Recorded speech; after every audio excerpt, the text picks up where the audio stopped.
Well, Luke, thanks again, man, so much for coming on the show. I'm really excited to talk to you this afternoon. Like I told you just a second ago before we started recording, I came across your work on TikTok, and you were the first person that really talked about hypnosis in a way that wasn't like mystical or kind of like cloudy and foggy. Because before coming across your work, the only thing I knew about hypnosis, or the only idea or image I had, was like the person swinging the stopwatch and saying you're getting sleepy, and then they snap their fingers and you wake up barking like a dog or something like that. Why do you think that's what most of us think of when we hear the word hypnosis? Well, first off, thanks for having me on your show. I Yeah. appreciate this chance to kind of explain hypnosis in a way that makes a lot more sense than a stopwatch putting people to sleep. Yeah.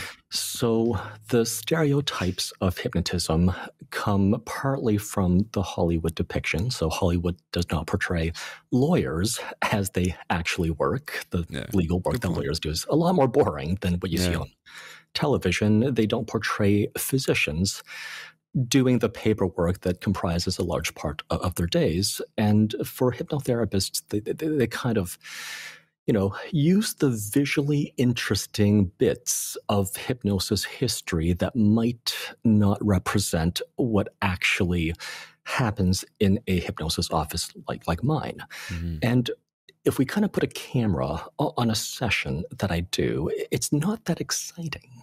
The client looks like they're asleep.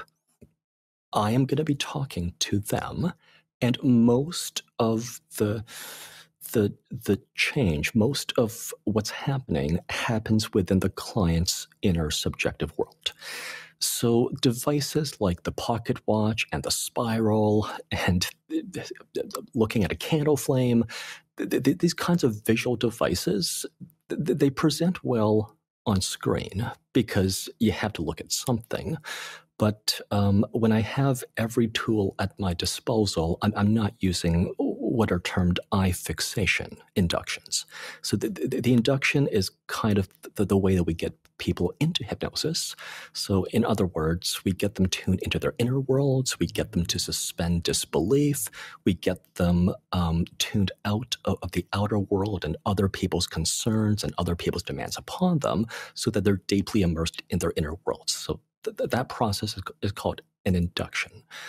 Eye fixation inductions are based on the premise that if someone is staring at something, anything, so it could be a candle flame, it could be a spiral, it could be a pocket watch, it could be a crystal, then they start to kind of space out. And that spacing out is bringing their attention away from the many, many things they could think about and putting it on one specific thing. And if the Hmm. hypnotist is speaking at the same time, then the words that the hypnotist speaks will then have a bigger impact because the client's focused on one thing and not 1,000 different things as our Hmm. minds tend to do. So it's a visual device. But when I have every tool at my disposal, I prefer to use words because words convey a lot more than, let's say, a swinging pocket watch. So I can verbally guide people into their inner worlds and through their inner worlds to Hmm. kind of arrive at emotional states or thoughts that might benefit them. It's very interesting you say that too, because I watched one of your videos with one of your clients from years ago. You were doing I don't know if you can call it a demo hypnosis session, kind of just to show what exactly happens during the session. And I was very surprised to see it was just you sitting next to this woman. She was in a very comfortable chair in a relaxed state. And you were literally just talking to her, but in a specific way. And she kind of fell into this hypnosis. So, for anybody, including myself, who doesn't truly understand what it is, how would you define hypnosis? What is actually happening when a person is in a state of hypnosis? Yeah, well, I'll give you a technical definition, which I usually teach students of hypnosis, and then I'll give you more of a colloquial layperson's definition. So, the technical definition is that it's a suspension of critical analytical thought and wholehearted acceptance of one idea. And those two parts go hand in hand. So for one to wholeheartedly accept an idea, Mhm. they have to suspend judgment. They have to suspend their critical analytical thought to Mm. some degree. So the the layperson's definition, the way I often explain it to clients, is that if you feel like you're a kid sitting at the feet of your favorite storyteller, and the storyteller is kind of teaching you things about life, things about you, things about your future, things about your potential, then you're going to be immersed, not because there's any coercion involved, and not because I've kind of made anyone do anything, but if I speak compellingly enough, then people tend to want to focus and listen to what I'm saying to the exclusion of the thousand other thoughts that they could have. Mm. So that's what it's going to feel like. Now, I read in your book that you also refer to it as like a heightened state of suggestibility. Yes. So there are numerous ways we could take the subjective feeling of hypnosis and then put it through the narrow bandwidth channel of words. So it's kind of like poets have used many different words to describe love or Mm. happiness. And, each poet will take their own feeling and they'll put it into their own words. But there is no canonical, definitive set of words that defines the Mm. subjective feeling we call love. And different theorists have different definitions of hypnosis, where we're trying to take this feeling, right, Mm. and put it through the low resolution, low bandwidth channel of just mere words. Interesting. And so another perspective on hypnosis is that it's a state of heightened suggestibility. But that's not incompatible with what I said earlier. Mm-hmm. So earlier I said that when one is wholeheartedly focused on one thing to the exclusion of all the other thoughts, that they can accept what the hypnotist is saying more readily. Mm-hmm. That's another way to say that the client's in a state of heightened suggestibility. Makes perfect sense, man. But I'm curious to know how one learns to use the proper words to say things in a particular way that increases the chance this person gets, I think you said it was inducted into Yes. hypnosis, and then they get Yes. into the state of hypnosis and they're willing to accept these ideas.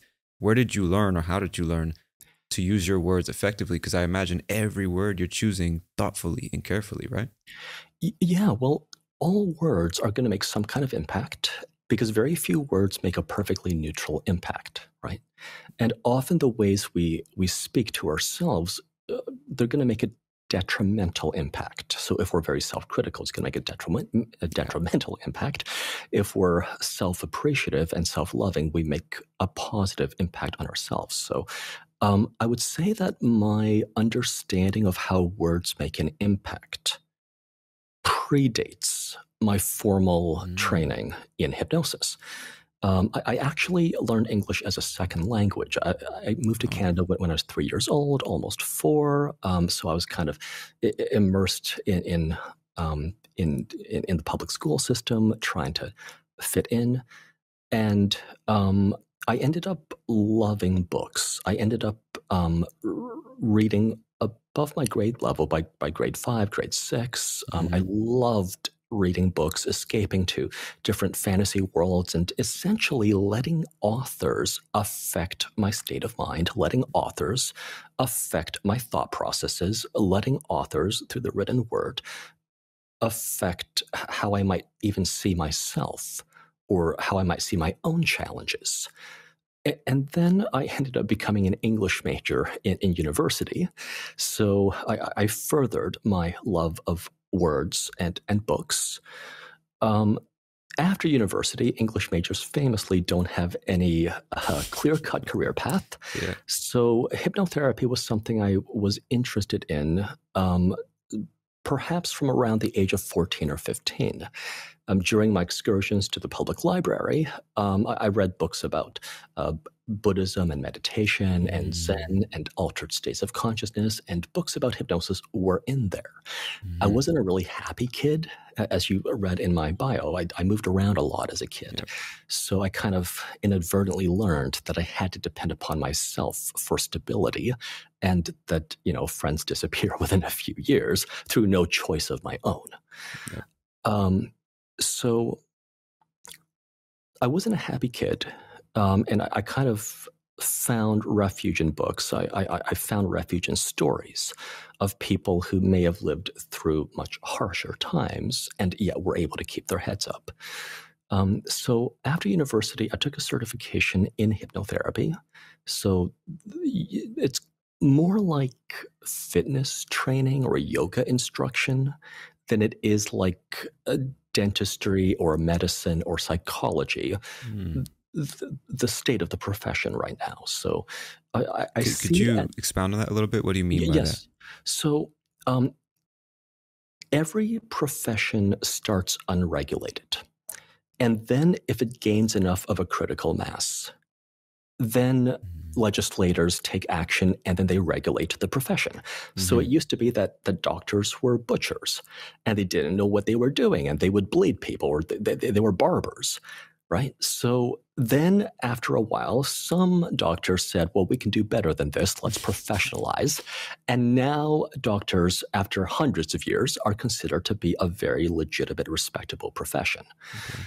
So an occupation like yoga instructor or fitness trainer, it's not at the point where legislators say, hey, we have to limit who can do this. And hypnotherapy's in that stage where I call it, again, an emerging profession, because I think that it has a bright future. But right now, it's not among the regulated professions. It just hasn't gained enough stature or critical mass that the people are clamoring for this to be regulated, or that legislators feel like they have to step in to regulate the practice. So as a new hypnosis student, I had multiple organizations to potentially be certified under. It's not like if you're going to be a doctor, there's a very clear-cut career path. For hypnotherapists, kind of like yoga instructors, kind of like fitness trainers, you can find weekend certifications, or you could read a book and say that you're a hypnotherapist, or you could make a multi-month or a multi-year study out of the practice. So I got a certification from one of the bigger organizations called the National Guild of Hypnotists back in 2004. I sat on it for a few years, and it was a meditation course I took in 2006 that got me to take the prospect of a career in hypnotherapy seriously. When I kind of put aside my parents' demands upon me, when I put aside a lot of fears and doubts and worries I had in my early 20s, and I kind of try to look forward into my future to see what I might be good at and what I might succeed in and what I might enjoy. Hypnotherapy was right in the intersection, in the middle of that Venn diagram. So 2 weeks after I came back from 10 days of silent meditation, I rented out my first office down the street, and it just took off from there. Most of what I do these days, so most of what you hear me talk about in my TikTok videos or my YouTube videos, or even today, it doesn't just come from books I read or seminars and workshops I'd taken or the certification I got. In my first few years, that's how I learned. But over the past few years, I'm learning a lot more from my own clients. And I think at some point in anyone's career, this has to happen, where, other people's work can only take you so far. And if you're going to keep advancing your knowledge, then you're going to be learning from the very people you work with. So that's where I'm at, and that's where I plan to be for the rest of my career. It's fascinating, man, because thinking back to how it started, you did what a lot of young people are actually afraid to do because you have the pressures of your parents. They wanted you to be a lawyer, I think it was, or maybe a doctor or something like that. And you said, that's just not for me. That's not really what I want to do. It's not what I think I'll be good at. And then you went Mhm. on this retreat and did a 10-day vow of silence. Can you talk a little bit more about what that was like and why you even decided to do that?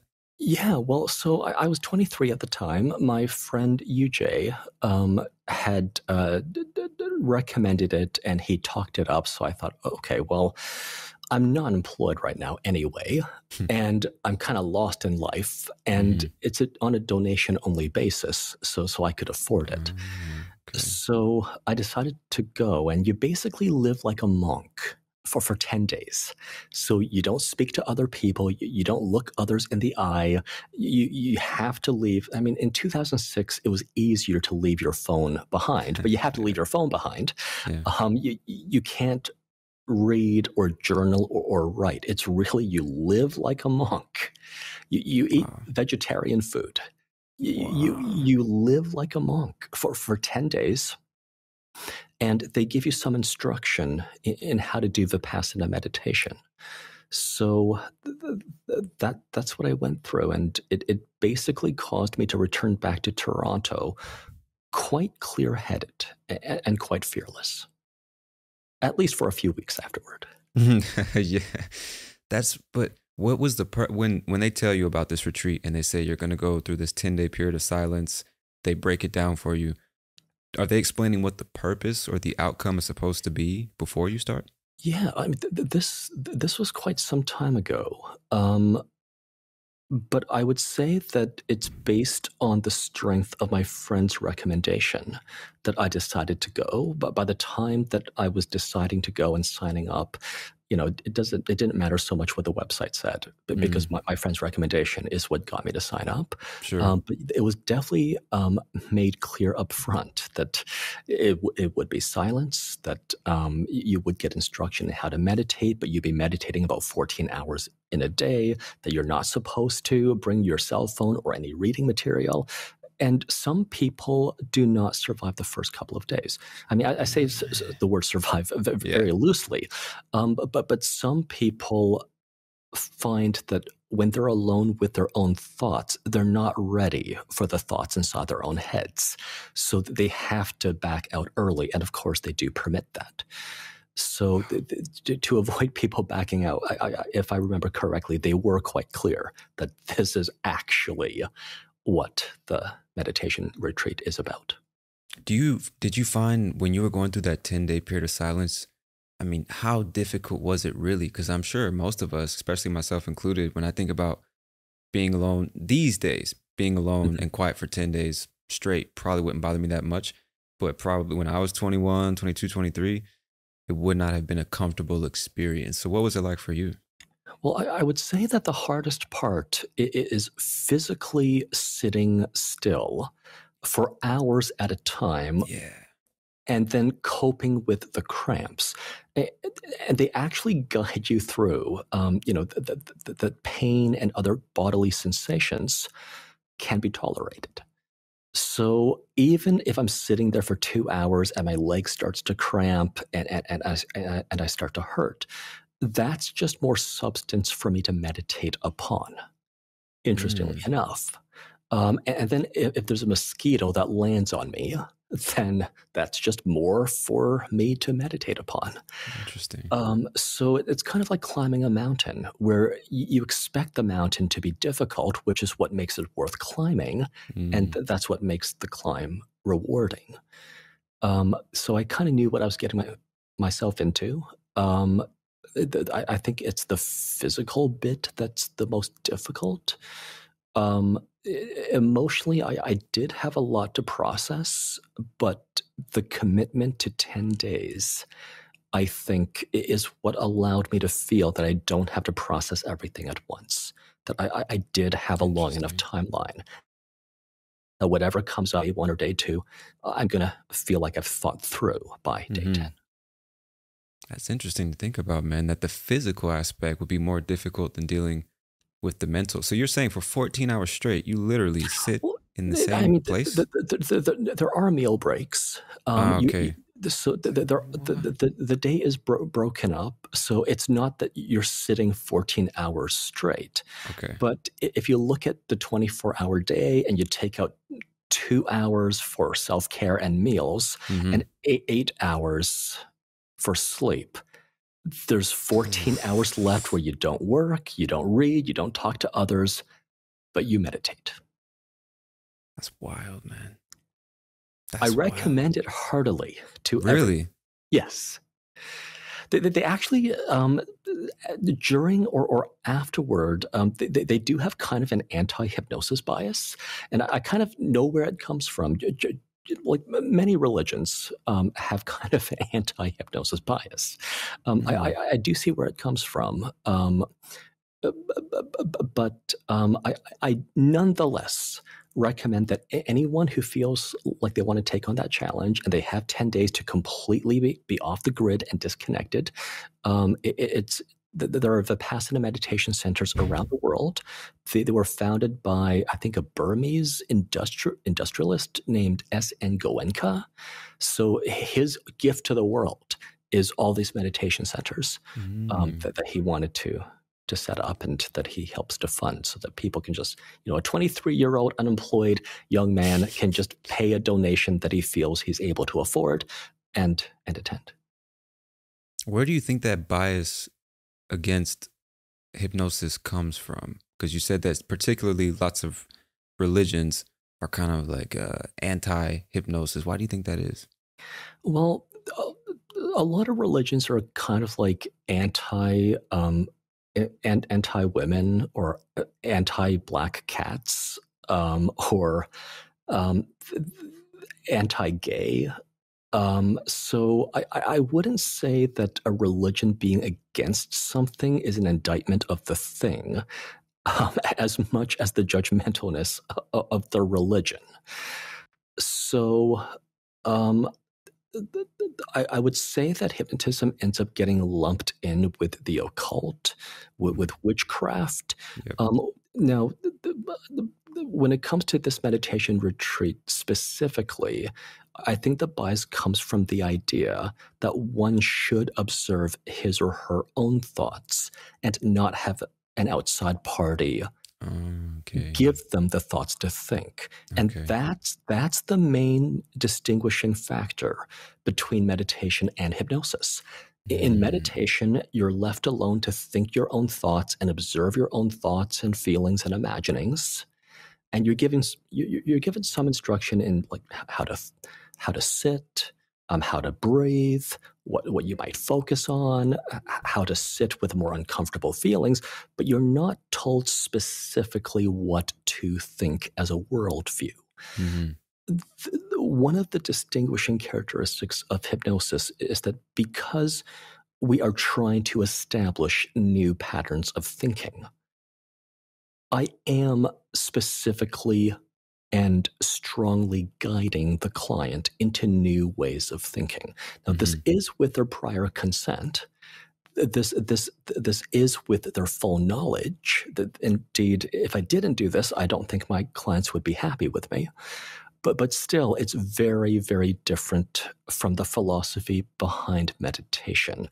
And it's even very, very different from the philosophy behind psychotherapy, where there are a few practices that will just straight up tell you, think this in your situation as a best practice.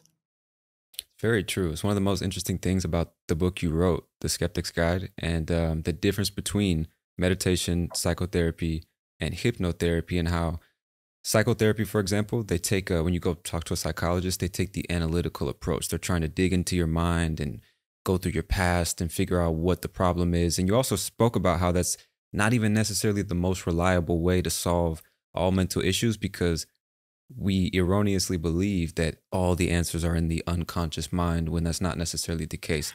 And with hypnotherapy, it's more of a practical approach where we don't need to dig into your past and uncover all those demons. We're just trying to figure out how do we change what we're thinking and doing now so we can have a better future. Is that right? Precisely. So the idea that we have to uncover unconscious information goes back to Freud. And I've often been heard um, to not quite disparage, but take Freud down a peg. Mm.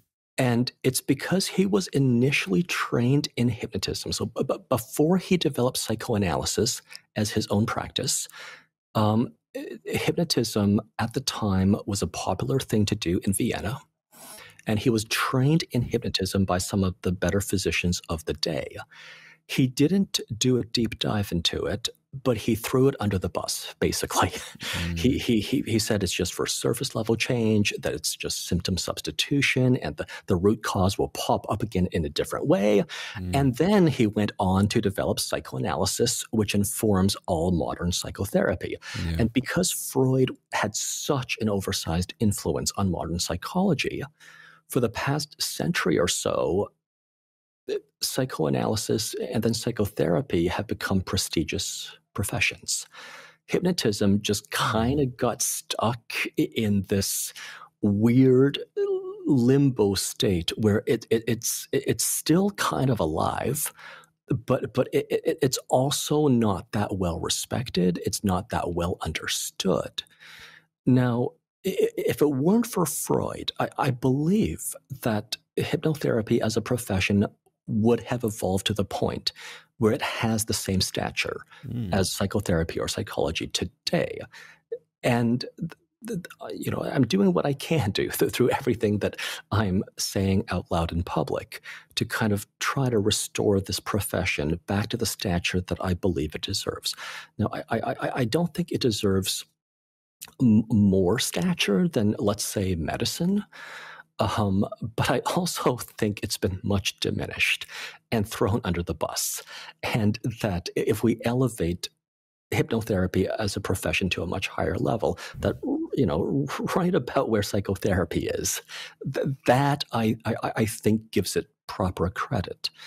If I picked an existing profession that I would liken hypnotherapy to, it's not going to be psychotherapy. It's not going to be psychology. It's actually education. If you understand what I do through the lens of an educator, then it makes a lot more sense that we don't have to go digging into the client's past to arrive at solutions. If you take an educator's perspective, all we have to do is to communicate to our client ideal thinking in their circumstances, and then irrespective of where point A is, point B is going to be the best practices for thinking that for most or all human beings are best practices for thinking. One of the consequences of Freud's invention of psychoanalysis is often we believe that we are deeply individual, and we are, but we're not individual to the point where there's no overlapping center of the Venn diagram between, let's say, you or me and 8 billion other human beings. So if we look at the big overlapping center of the Venn diagram, we're going to find the similarities. And as a hypnotherapist, if I'm going to serve my clients best, that's where I speak to. I don't speak to the thin edges of the Venn diagram where you find the differences. I speak to the gigantic overlapping center. And when you're looking for it, you find it.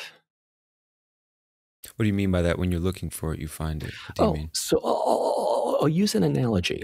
So if we go to the dog park, right, and we encounter a dog that has an appearance we've never seen before, we can see they're a dog, but maybe they have a weird muzzle shape, and maybe they have longer legs that we've seen on a dog before. We would not be making a mistake treating that animal as a dog if we recognize that it's a dog. We don't have to figure out the species, we don't have to figure out the breed to then know how to treat the animal. We don't even have to know the animal's gender before we know how to treat the animal. As long as we can recognize the animal is a dog, it doesn't matter whether it's Chihuahua-sized or Great Dane-sized. It doesn't matter whether it's male or female. It doesn't matter so much whether it's 1 year old or 10 years old. If you treat the animal like a dog, you will not be making any mistakes. If you try to treat the animal that you recognize to be a dog as different from the other dogs in the dog park, that probably would cause you to make mistakes. Now, when we approach human beings, we kind of look at differences, and like politics has gotten quite divisive, where we kind of look past, like we're not even looking at the shared humanity a lot of the time. So We're true. looking specifically at the differences in ways that we don't do to dogs, even to dogs. But so when I say when we're looking for it, we find it, I'm saying that if we approach human beings as human first, not gender first, not race first, not age first, or wealth first, or income first. If we approach human beings as human first, the way we do even for dogs, then that's when we're looking at the big center of the Venn diagram where there's a lot of overlap. And sure, there are the individual differences, but I claim that our attention is on the important things Mm. if we're looking at the commonalities and not at the differences. Such a pragmatic and practical way of looking at it too. That's one of the things I like. I believe your slogan is making hypnosis make sense, right? We And make hypnosis make sense. it's Yes. exactly what you're doing. And you just explain it in such a practical way. Because when I think about, let's say, psychoanalysis, psychotherapy, a lot of it is kind of like what you said, treating this person as if they are different. Something is wrong with me.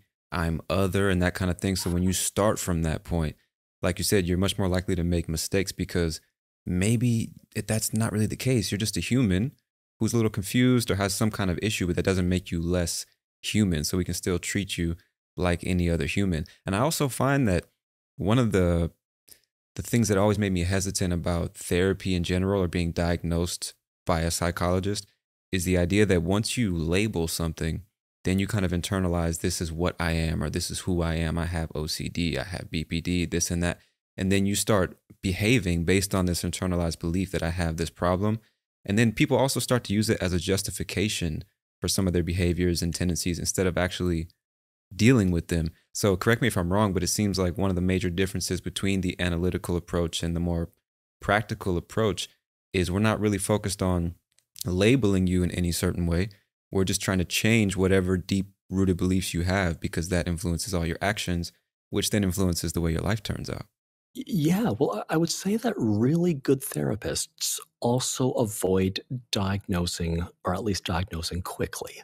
Mm, So I see psychotherapists as mostly very well-meaning people who have compassion and want to help their clients, but often their hands are tied because of the methods and the principles they've been trained in. If you take the same people and tell them that in the context of hypnotherapy, if they were to do hypnotherapy, it's okay to be very directive about how the client might think, then I mm, think that they're going to feel like their hands are less tied. And the compassion they have for their clients could then translate into more effective guidance for the client. But the psychoanalytic or the psychotherapeutic um, modalities tend to steer their practitioners away from being very directive yeah. or giving advice or just, in other words, straight up telling people what to think. And that's my that's my specialization. I would say that the main distinction that requires me to just straight up tell people what to think by generalizing from human beings is that when someone engages with a psychotherapist, the expectation is that for 5 sessions or so, you're getting to know each other. And then maybe for Mm, another 20 or 50 sessions, you start the work. And yeah. maybe 5 years later, you're going to feel better. That's the Yeah. expectation for psychotherapy.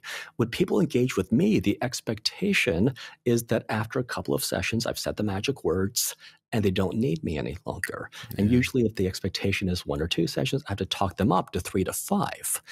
But at least it's rarely more than 5 sessions. So it's that time constraint that means I have to speak to the person as a human being first and individual differences second. If I had people expecting to work with me for 5 years, I can first get to know them as an individual. Yeah. And then my suggestions would be not just based on their humanity, but also based on their individuality. Mm-hmm. It's just because of the extremely constrained timelines that I have to speak to their humanity, because I don't even have the time to get them to get to know them as an individual. Yeah, you also talked about that in your book, which is people have drastically different expectations of a hypnotherapist and a psychotherapist. And like you just said, you might have 3 to 5 sessions with this person and you may never hear from them again, see them again. Where does the expectation that it's supposed to happen quickly and instantly come from? It's actually grounded in reality. So if you approach a psychotherapist and you say, I just want to do 3 sessions, they're going to feel overwhelmed. They're going to feel like they can't help you, and they Mm-hmm. might turn you down as a client. If you approach a hypnotherapist like myself and you say that you've saved up some money and you can do 3 sessions, Mm-hmm. then I have 3 hours, or roughly about 3 hours, to have the client suspend their usual mode of thinking and listen to me talk about an ideal mindset for the circumstances that they are in. Mm-hmm. And 3 hours or 5 hours of careful, close listening to some very good, well thought out ideas inevitably is going to help people. It's so weird when people sit and they say they're listening, but then it's like nothing I said was retained. That it rarely happens. It doesn't happen very much. But the much more typical outcome after 3 to 5 hours of listening is the client retains a significant portion of what they've heard me say. Mm-hmm. And then, if what I've said to them is backed up by real life itself, then they don't even have to believe me. They don't even have to hear me make my points again. They can just believe their own eyes and ears. Yeah. And that's where I want to get the client. It's kind of like after enough driving instruction, you don't need a driving instructor any longer, because the road teaches you everything else you have to know. Yeah, that's a good analogy too. And I also wanted to know more about the business aspect of it, because just the nature of the way you work with these people, you might see them at most 5 times, let's call it, which Yeah. from a business perspective means you theoretically need to bring in much more people, because a psychologist might have, a handful of clients Yeah. for years without needing new ones. So I'll try not to make the rest of the conversation about business, because sure. I have so many thoughts and so few people ask me, what are your business challenges? And, isn't it so much harder for you than for a psychotherapist, Right. because you graduate your clients after 3 to 5 sessions? And yes, it is harder for me or any hypnotherapist than for someone who sees the same clients week after week for months or years. So I've kind of worked out a business model that works within these constraints. By necessity, I need full-time staff for the onboarding. So they're going to be answering the phone. They're going to be orienting the client to my practices and principles. They're going to be doing an intake with the client and providing their notes to me.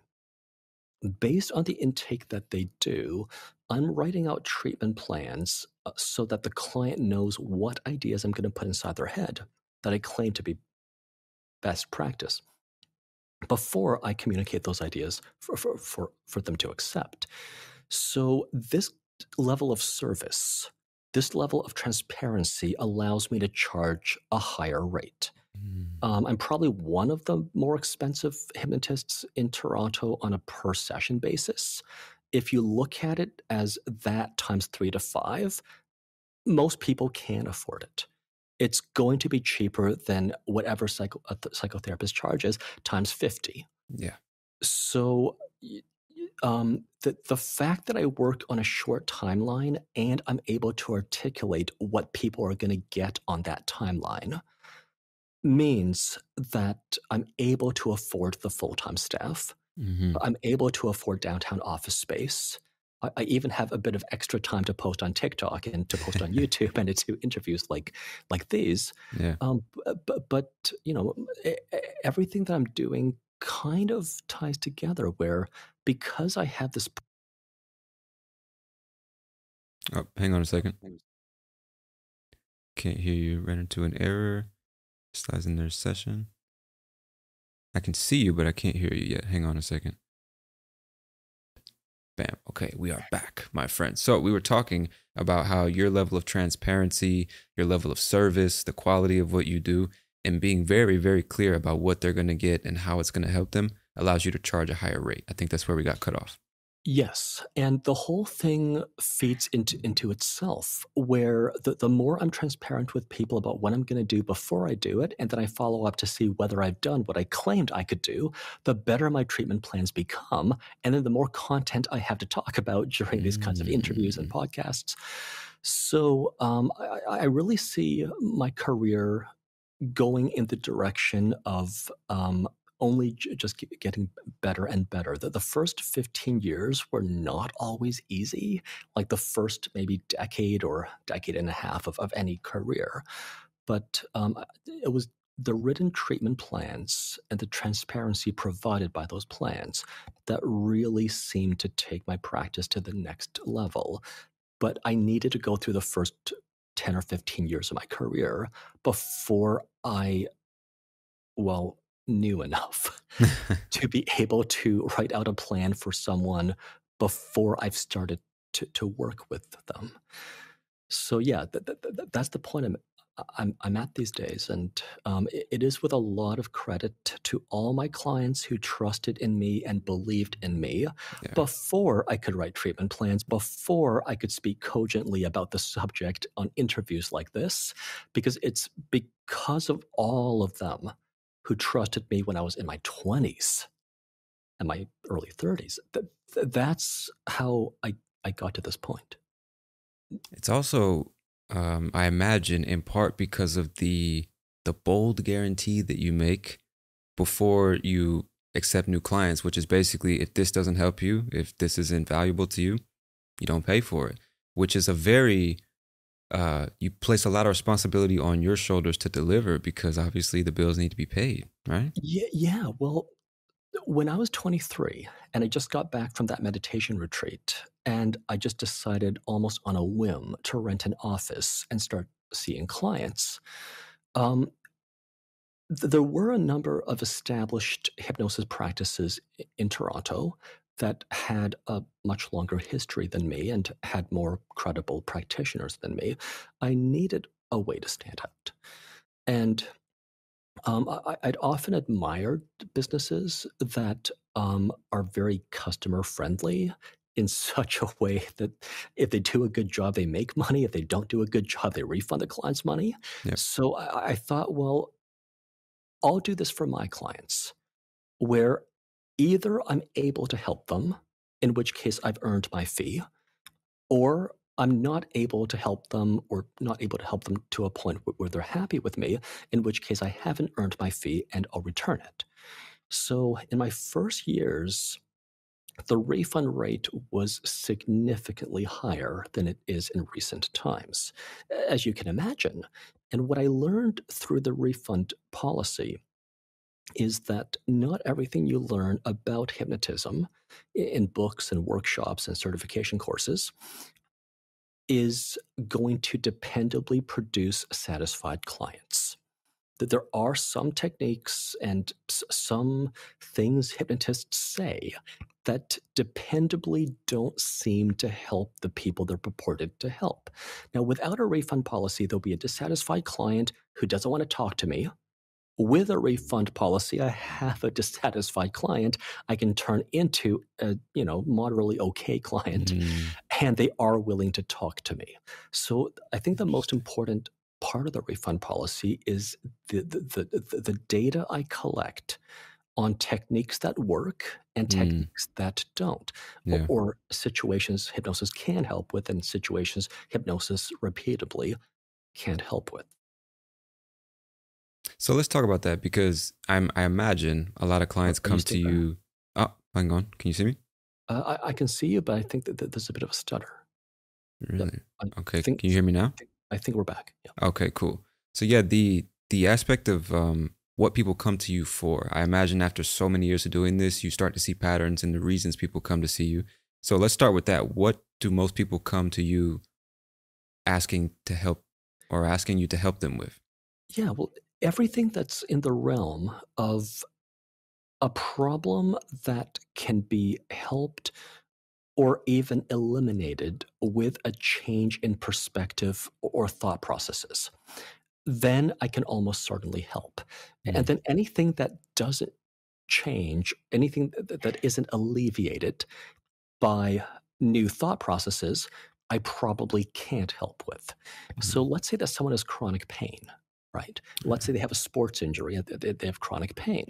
Well, two people with the same injury are going to suffer to different degrees based on how they interpret or process the pain.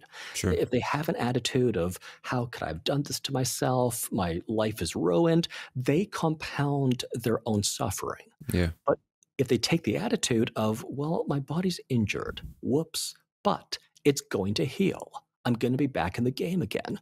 Well, that person has the same injury. The healing period is roughly about as long, but they're focused on what I'll say are the right things, the Mm, important things, the things worth keeping in mind. So even if hypnosis can't help the person recover from the sports injury, we can still help the person in the realm of their attitudes or perspectives around that physical injury. hmm. Makes sense. So things like psychological, um, I don't know if you would call them disorders. I honestly don't know what else to call them, but somebody who's can't stop smoking, can't stop eating, these kinds of things Yeah. can be taken care of. Smoking cessation used to be the most common thing we helped with, and Mm, smoking rates have gone down by more than half, I believe, since I started practicing. So we mm. don't see as many smokers. We are seeing more people who want to quit vaping now. Weight loss and overeating or emotional eating is going to be a mainstay for most hypnotherapists. And fears and phobias would be the other Hmm. big one. Interesting. So, fear of flying, fear of public speaking, these fears are usually Okay. um, based on what we imagine as opposed to what we see. 100%. So, if we look past what we imagine and see with our eyes that no one in the audience is a threat to us, we're going to be calmer. If we Hmm. see with our eyes that the plane's just kind of flying along, nothing bad is happening, well, then there's nothing to be afraid of. It's only if we start to imagine threats in the unknown, that's where we're terrified of an audience that gathers to hear us speak. That's where we're afraid of the safest mode of transportation that Mm, allows us to fly over mountains and over oceans and over obstacles to quickly get to a destination. So, those three issues, smoking, weight loss, and fears, the last time I checked, comprised about half of our clientele. mm, The other half is miscellaneous things like irritable bowel syndrome, pain management, alcohol use, um, various fears and anxieties and worries, anything that's stress related, mhm. anything where the mind body link is a prominent um, component of the problem. A change in perspective can usually help. Therefore, hypnotherapy can usually help. There's a businessman, entertainer, former athlete. His name is Rob Dyrdek. Have you heard of him? I have not. Well, he's from here in the U.S. and he talks a lot about how he became so successful because he was a professional skateboarder at one time, and he was skating for the company DC. It's a skateboard company. They sell clothes and all that type of stuff. And he got to the end of his contract. I think he was in his mid 20s or something, and he was expecting to re-sign and renew his contract and have more success, make more money. And his boss basically told him like, "Nah, you're done. We'll maybe give you another year, and we're looking for other talent." And so he said he went to a hypnotist in San Diego. His name is George Pratt, and he went and got hypnotized for success. And then after that meeting with the hypnotist, or maybe a few meetings or something like that, he just went on the most incredible run in his career he had ever seen in life. And he attributes a lot of his success to being hypnotized for success. And years ago, when I heard him say that, I'm like, come on, man, what are you talking about? But after reading your book and listening to you speak about hypnotism and what it really is, it seems a lot more realistic to me. And I see you nodding your head like this is a totally normal thing. Maybe you've done it before. It is, well, normal is relative, but That's true. It's true. It is something that for a hypnotherapist, it doesn't cause us to bat an eye or feel like credibility is being strained to imagine that someone can have a winning streak in their career after having a mindset that focuses on winning and success be instilled in them. So I don't know what I think you said the name was George Pratt. So what the hypnotist had said. But common things I have to say to different clients who feel stymied by their own feelings of anxiety or being an imposter. Can you explain stymied? What does that mean? Oh, so stymied. Hamstrung, limited. Impeded in a way, right? They're kind of held back by this thing. Impeded, yes. Okay, perfect. So for people who feel impeded, one thing I always have to communicate is that when people finish a marathon, when people climb a mountain, when people win the championship game, it's not by telling themselves that they can't. It's by telling themselves that they can. Yeah. Even if two athletes are evenly matched, it's the right call for both athletes in their heads to tell themselves that they can and to fixate on winning to the exclusion of any other possibility. So one other way I'll put it is that if you're the captain of your ship, which all of us as adults are, then there are 360 degrees you could turn the ship in, right? But there's only one direction that points your ship at the destination port. So as the captain of your ship, to weigh the odds in your favor, you want to neglect the 359 other degrees of freedom and point your attention and your thoughts and your planning at the one singular direction that you want to go in. So a lot of people who feel impeded, they feel overwhelmed because there is every possibility available to them. But not every possibility is going to be the straightforward way to achieve a goal. And if you're able to kind of identify, well, which direction should you face in, then that's the only one really to care about. Like the marathon runner, they could think of a million reasons why they should stop. But the only thing that gets them to cross the finish line is to put one foot in front of the other until they're across the finish line. I'm really glad you said that too. It makes me think of another clip I was listening to from a podcast. This guy named Joel Turner. He is a master archman, people that practice archery. I don't know the professional term for it, but he trains a lot of people on what he calls shot anxiety, which is when you're going to shoot the arrow, you need to be hyper focused on whatever it is you're doing every single moment. And people just let all these thoughts and doubts and distractions creep into their mind, which keeps them from hitting the target or reaching the destination like you just mentioned. And he tells a story about when he was training these guys how to shoot, that there was this dude who, it was like a 20-yard, or the target was 20 yards away from them, and he just couldn't hit the target. He was bouncing bullets off the floor like 15 yards. He wasn't even getting close to the target. So he went over to train this guy, and he said, just follow my instructions. Just do what I tell you to do. Lift up the gun, aim it, get your sights right, and then start squeezing the trigger, but don't make the gun go off. And he saw him like squeezing. He said, okay, now squeeze a little bit more, but don't make the gun go off. He's squeezing more, and pow, the gun explodes. And he was like, man, that scared the crap out of me. He was like, yeah, it's supposed to, because you're finally present in the moment. And what he realized was, as he gave the instructions time and time again, the person would move at the same rate that he was speaking. And he was like, man, I've got complete control of this guy's mind right now. And then after doing research, he discovered that it was neuro-linguistic programming, which is something that you speak about in your book. So could you explain in layman's terms what exactly that is and how it ties into what you do? Yes. So An aside, I'm actually the official hypnotist for the Canadian National Skeet Shooting Team. Are you They, they don't have another hypnotist, okay? so I'm the official hypnotist. Okay. But yes, and I went out to do skeet shooting way out in outside of Toronto. So Hmm. I have a little bit of experience shooting shotguns, at least. Um, so NLP, or neuro-linguistic programming, was developed in the 1970s, starting in the 1970s, Hmm. by Richard Bandler and John Grinder. And essentially what they did initially was they looked at therapists who were excellent at their craft. They looked at the family therapist Virginia Satir. They looked at the Gestalt therapist Fritz Perls, and they looked at the hypnotherapist Milton H. Erickson.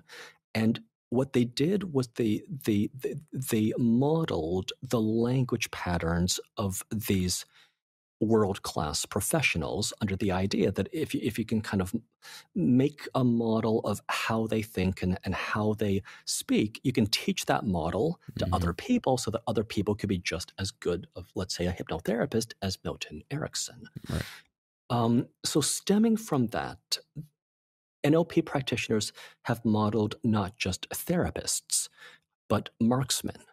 And they've modeled excellent communicators. They've modeled people who are very Mm. creative under the idea that you could model and then teach excellence.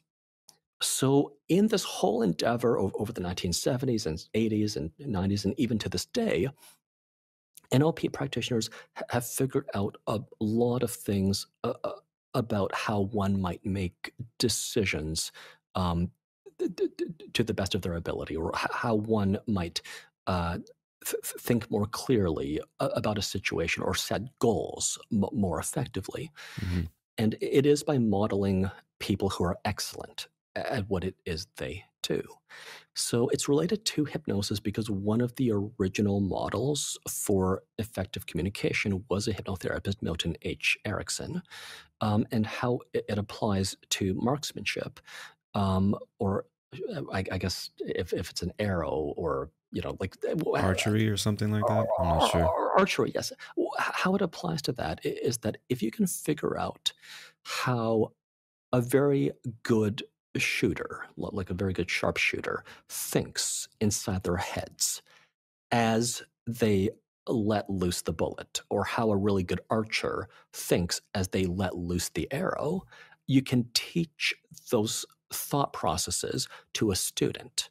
Hmm. So perhaps the instructor noticed that they're often surprised by the gun going off. So if the student's not surprised, there's a discrepancy between what the instructor does and what the student does. Yep.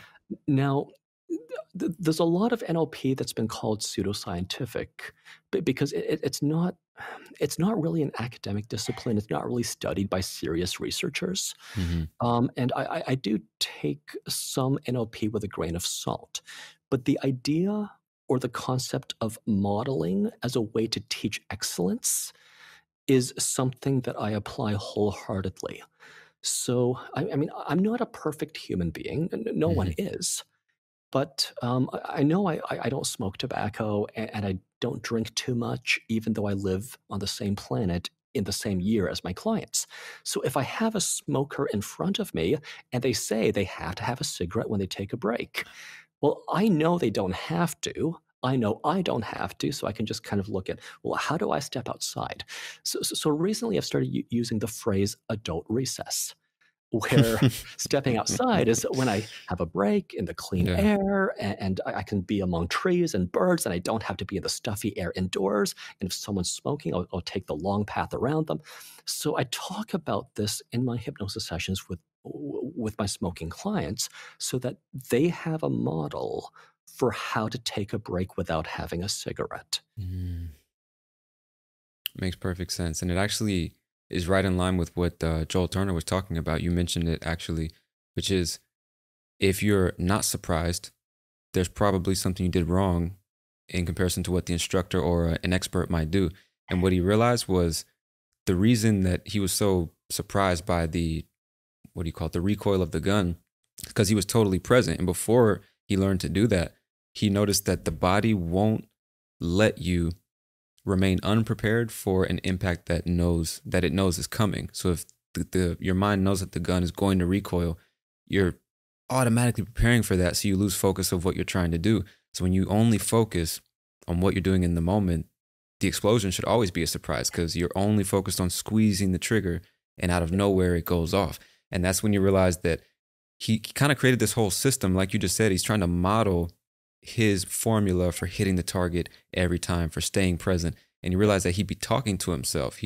Here I go, I lift up the bow, pull back, and he's saying this to himself in his mind, and eventually it just goes. And so it's also how you talk to yourself in the moment that kind of gets you into that hyper focus that you need to get the job done.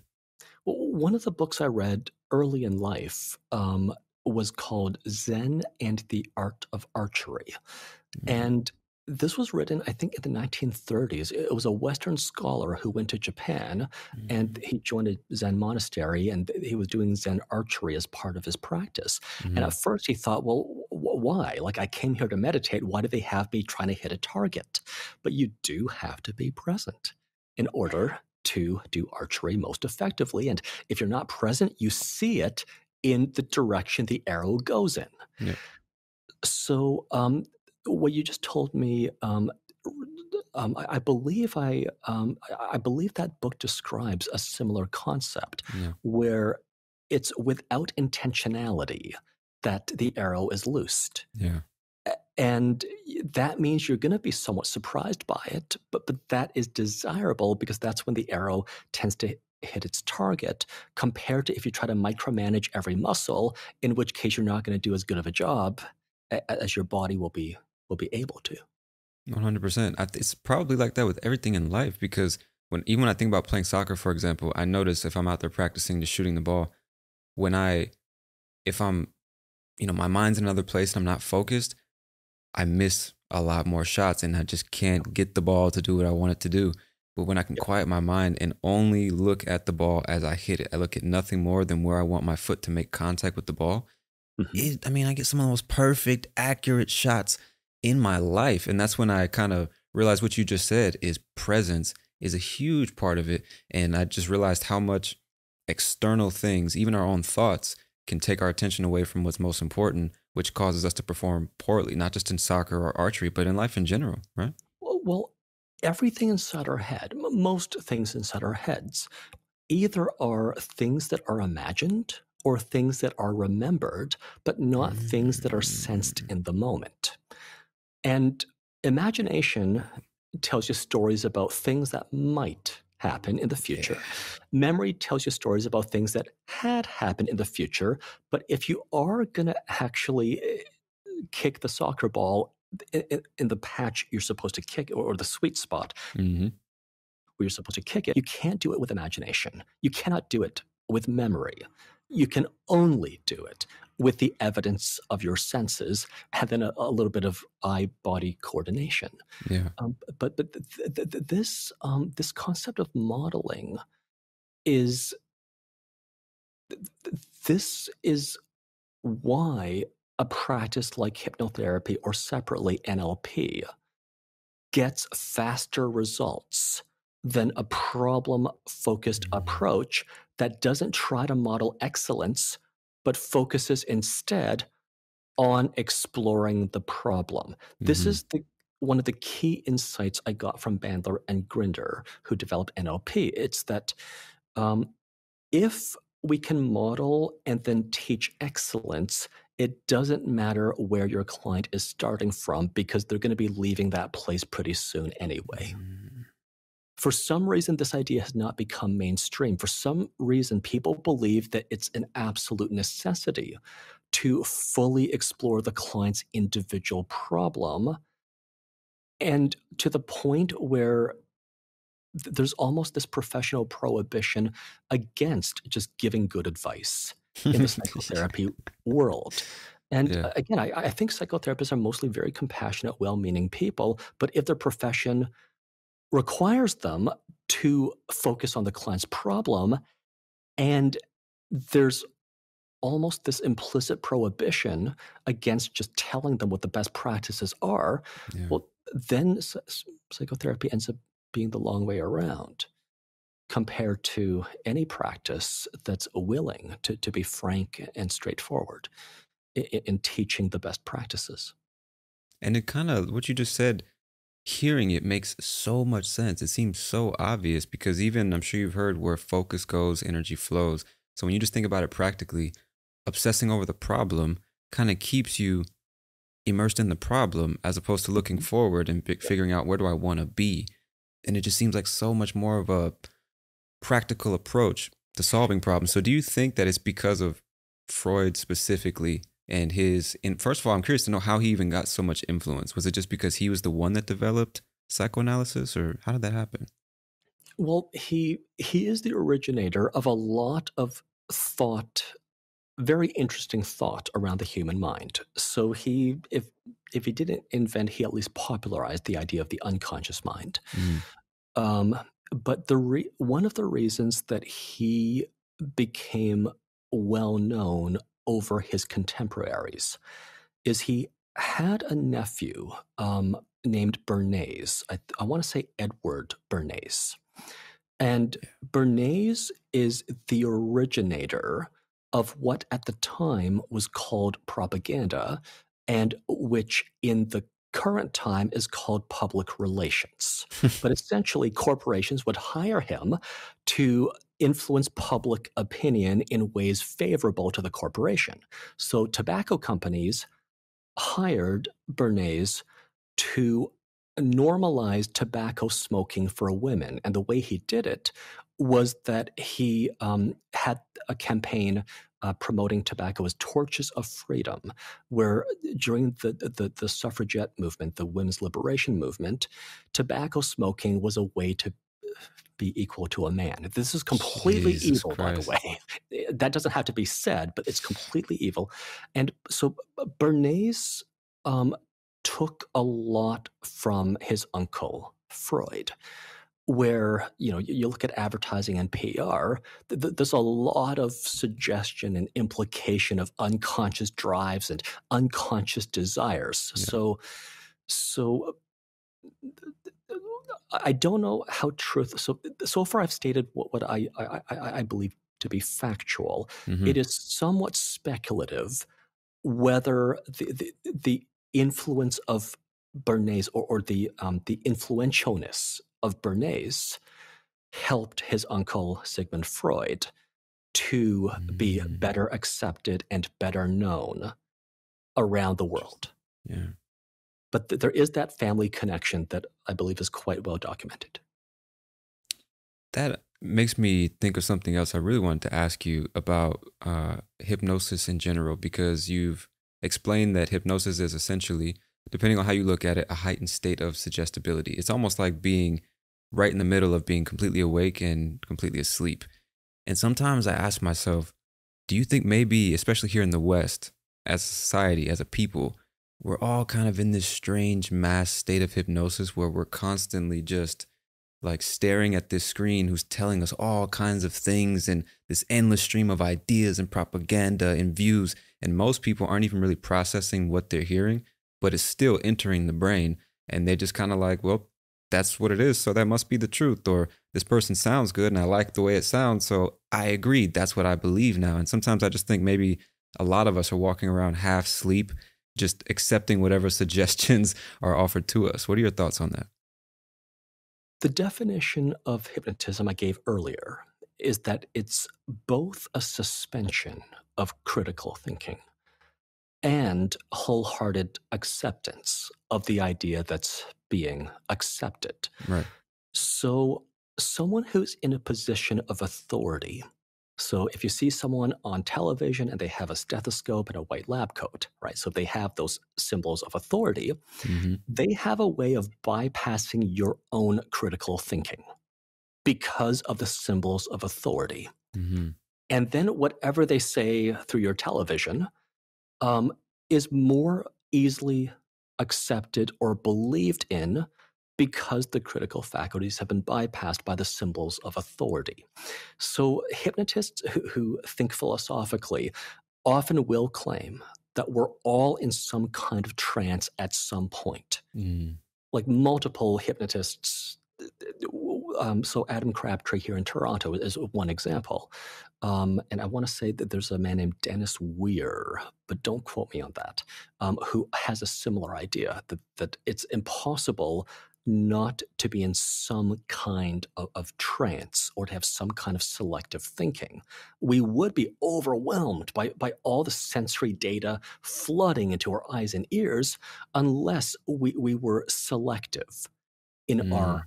attention and Sure. selective in our thinking. So, like if we have a spiral in front of me and I'm focused on that, that's very, very selective.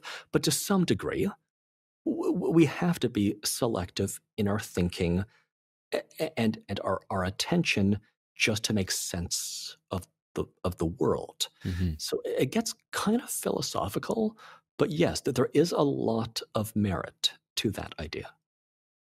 Yeah, man. Because I just get the sense that, kind of like I said before, we're kind of walking around.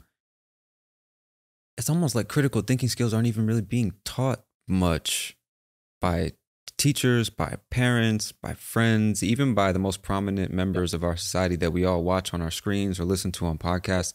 I hear very few people talking about how dangerous it is for so many of us to be walking around not even really thinking about what we're experiencing in life or the things we say, the things we do, how our environment affects us and the way we feel and think and stuff like that. When it's really one of the most important things you need to be aware of if you want to like achieve the outcomes you want in life. So Yeah, well, I want to answer that and please, also in a way continue what I was saying about Sigmund Freud and how his ideas had spread. perfect.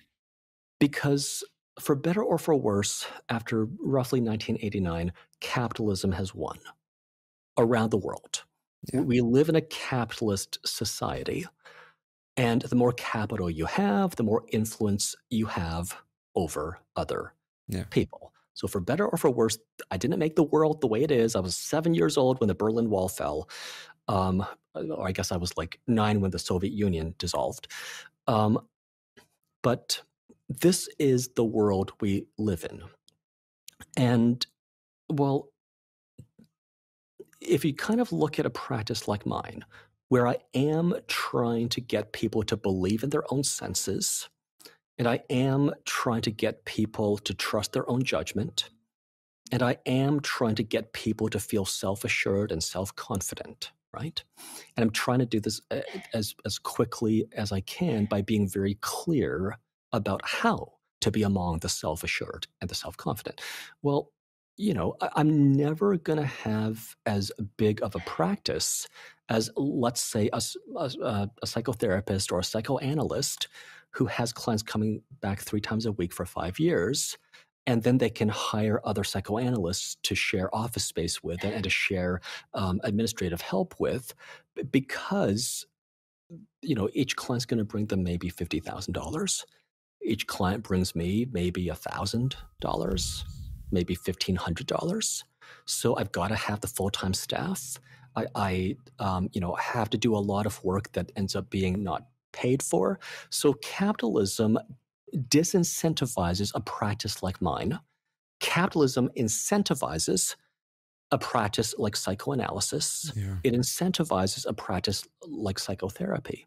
If psychotherapists all became hypnotherapists overnight, a lot of psychotherapists would be out of a career because the best psychotherapists would just keep having high client turnover, and it will be easy to get a slot with them. So Hmm. everyone who's not a fantastic psychotherapist would not have a career any longer. And this is the world we live in, that this is how people are incentivized. So that's part of, I think, why psychoanalysis first and then psychotherapy has kind of been the dominant modality, and hypnotherapy has stayed so small. If a hypnotherapist is, well, um, if they're practicing their profession to its fullest capabilities, they are going to be done with their clients much more rapidly than a psychotherapist would for a similar presentation Hmm. of issues. Um, So that adds on top of my answer about like why is it the Freud derived kind of model that's taken off and hypnotherapy's kind of stayed small. Well, the rapid change is not incentivized by capitalism, unfortunately. I actually think I would rather live in a capitalist country than a communist one. Me Any too. day of the week, I would Me too. much rather live in a country where the supermarkets are stocked full of fresh produce from around the world. Yeah. But we also have to acknowledge the reality that capitalism is not fair in the sense that the best practices rise to the top. It's actually the most money-making practices that rise to the top, and the Yeah. less profitable practices tend to have a harder time at things. So Why do you go ahead, go ahead. please. So Well, no, sorry, please. I was I, gonna I, ask you just why you think that I don't know, maybe there have been other ones, but I've never seen a hypnotherapist talk about hypnosis and be so open and transparent and post actual clips of them doing their work and talking about what it is, how it's going to help you. Because you also said that's a really important part, epistemology, being able to explain how you know what you know and how this is different from other options that I have and how this specifically is my best option. Why do you think there aren't more hypnotists sharing information like you are? well, one reason I think is that if someone has the work ethic and the grades and the intellect to get into grad school, they're going to then become a psychotherapist or a psychologist or a physician. And then they will have bought into the model of change that requires multiple visits, and they're going to Yeah. do quite well financially. Hypnotherapy tends to attract people who are a lot more lost in life. So people like me at the age of 23. Yeah. So, you know, it's very easy to find an intelligent, thoughtful, ethical, well spoken lawyer or physician or psychologist because these professions do attract the best and the brightest. Hypnotherapy is not among the professions. It's kind of like fitness training and yoga instruction, for better or for worse. It's not among the professions that is a first choice for the best and the brightest. Hmm. It tends to attract the misfits. It tends to attract those who think outside of the box. Now, I was kind of going through, some stuff in university that's, it turned out to be complex PTSD. I didn't know it at the time, but in university, my grades kind of slipped, and my grades are not good enough for me to get into grad school. So I have an English degree from a pretty good university, but it's not gone beyond that. And that's how I ended up in the hypnotherapy profession. Mm. If I had proper therapy or treatment, or if I had a better childhood, then I probably wouldn't be talking to you about hypnotherapy. I might be talking to you about how psychotherapy is awesome and you shouldn't listen to the hypnotherapists. Wow. Yeah, this is just the That's way the cookie so crumbles. interesting, man. Yeah, man. That's so interesting. And obviously, we don't have to go too deep into it if it's sensitive, but I'm very curious to know, based on the way you grew up, how you developed complex PTSD. Because a layman like myself, when we hear that acronym, we're thinking, oh, you must have seen war or some super traumatizing events must have happened or something like that that left you Yeah. shook. So, what happened with you?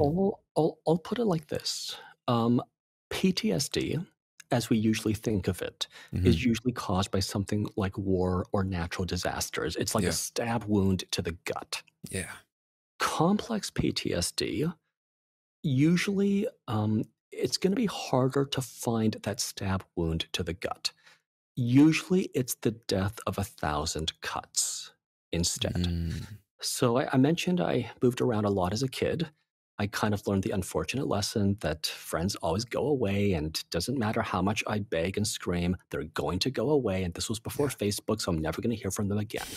Yeah. That's just like one sample of what my childhood was like. There's a whole lot more to it that I don't have to get into. Sure. But a lot of the things I say to my clients is because I've kind of been on the side of that where I'd suffered, and also on the side of that where I've come through a lot of the suffering. And I at least believe or claim that I have ideal ways of thinking for the present day, despite past suffering. Mm. So, um, yeah, that's in a nutshell. Yeah, so How, how a lot of what you say or in the things that you do during your sessions and even the stuff you put out on TikTok or you speak about in your book sounds like it's really based on empathy. Like you know what it's like to be in many of the places these people who come to you are in.